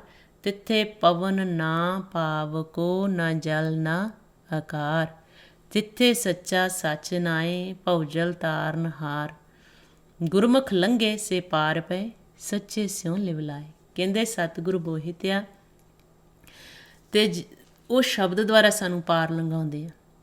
ਜਿੱਥੇ ਉਹਦਾ ਸ਼ਬਦ ਚੱਲਦਾ ਉੱਥੇ ਨਾ ਪੌਣ ਆ, ਨਾ ਪਾਣੀ ਆ, ਨਾ ਅਗਨ ਆ। ਜਿਹਨੂੰ ਮਹਾਰਾਜ ਕਹਿੰਦੇ ਪੌਣ ਪਾਣੀ ਅਗਨੀ ਬਿਸਰਾਓ ਤਹੀਂ ਨਿਰੰਜਨ ਸੱਚ ਨਾਓ। ਕਿ ਜਿੱਥੇ ਹੁਣ ਆਪਾਂ ਵੀ ਸਿਮਰਨ ਕਰਦੇ ਹਾਂ, ਪਹਿਲਾਂ ਪੌਣ ਤੋਂ ਵੱਖ ਹੁੰਦਾ ਮਨ, ਇਹ ਪੰਜਾਂ ਤੱਤਾਂ ਨੂੰ ਵੀ ਪਾਰ ਕਰ ਜਾਂਦੇ ਆ, ਸਰੀਰ ਨੂੰ ਵੀ ਛੱਡ ਜਾਂਦੇ ਆ, ਪਾਣੀ ਅਗਨ ਤੋਂ ਉੱਪਰ ਉੱਠ ਜਾਂਦਾ। ਉੱਥੇ ਸੁੰਨ 'ਚ ਜਾ ਕੇ ਫਿਰ ਸਾਨੂੰ ਸ਼ਬਦ ਸੁਣਾਈ ਦਿੰਦਾ। ਅਤੇ ਗੁਰੂ ਸਾਹਿਬ ਕਹਿੰਦੇ ਆ ਤਿੱਥੇ ਪਵਨ ਨਾ ਪਾਵਕੋ ਨਾ ਜਲ ਨਾ ਆਕਾਰ। ਫਿਰ ਇੱਥੇ ਆਪਾਂ ਨੂੰ ਸੋਝੀ ਦਿੱਤੀ ਕਿ ਜਿੱਥੇ ਮਨ ਨੇ ਜਾਣਾ ਉੱਥੇ ਕੋਈ ਆਕਾਰ ਨਹੀਂ। ਹੁਣ ਜਦੋਂ ਆਪਾਂ ਪ੍ਰੈਕਟੀਕਲ ਅਭਿਆਸ ਕਰਦੇ ਕਈ ਵਾਰੀ ਸਾਨੂੰ ਆਕਾਰ ਦਿਸਣੇ ਸ਼ੁਰੂ ਹੋ ਜਾਂਦੇ, ਅਸੀਂ ਸੱਚ ਮੰਨ ਲੈਂਦੇ ਹਾਂ। ਮਹਾਰਾਜ ਗੁਰਬਾਣੀ 'ਚ ਆਪਾਂ ਨੂੰ ਸਮਝਾਇਆ ਆ ਕਿ ਉੱਥੇ ਕਿਸੇ ਤਰ੍ਹਾਂ ਦਾ ਕੋਈ ਆਕਾਰ ਨਹੀਂ। ਪੌਣ ਵੀ ਅਸੀਂ ਛੱਡ ਦਿੰਦੇ ਹਾਂ, ਇਹ ਪੰਜ ਤੱਤਾਂ ਨੂੰ ਵੀ ਪਾਰ ਕਰ ਲੈਂਦੇ ਹਾਂ।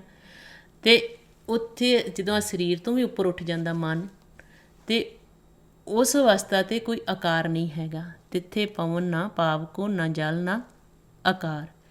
ਫਿਰ ਉੱਥੇ ਕੀ ਹੈ? ਮਹਾਰਾਜ ਕਹਿੰਦੇ ਤਿੱਥੇ ਸੱਚਾ ਸੱਚ ਨਾਏ। ਉੱਥੇ ਪਰਮਾਤਮਾ ਆ ਸੱਚ, ਅਤੇ ਉਸ ਦਾ ਨਾਮ ਆ ਜਿੱਥੇ ਮਨ ਨੇ ਜਾਣਾ ਆ। ਤਿੱਥੇ ਸੱਚਾ ਸੱਚ ਨਾਏ ਭਵਜਲ ਤਾਰਨ ਹਾਰ। ਗੁਰਮੁਖ ਲੰਘੇ ਸੇ ਪਾਰ ਪਏ ਸੱਚੇ ਸਿਉਂ ਲਿਵਲਾਏ। ਆਵਾ ਗੌਨ ਨਿਵਾਰਿਆ ਜੋਤੀ ਜੋਤ ਮਿਲਾਏ। ਕਹਿੰਦੇ ਇਹ ਅਵਸਥਾ ਆ ਜਿੱਥੇ ਸਾਡਾ ਆਉਣਾ ਜਾਣਾ ਖਤਮ ਹੋ ਜਾਂਦਾ, ਜਿੱਥੇ ਸਾਡੀ ਜੋਤ ਦੇ ਵਿੱਚ ਜੋਤ ਮਿਲ ਜਾਂਦੀ। ਕਿਉਂਕਿ ਮਨ ਵੀ ਜੋਤ ਸਰੂਪ ਆ, ਪਰਮਾਤਮਾ ਵੀ, ਆਤਮਾ ਵੀ।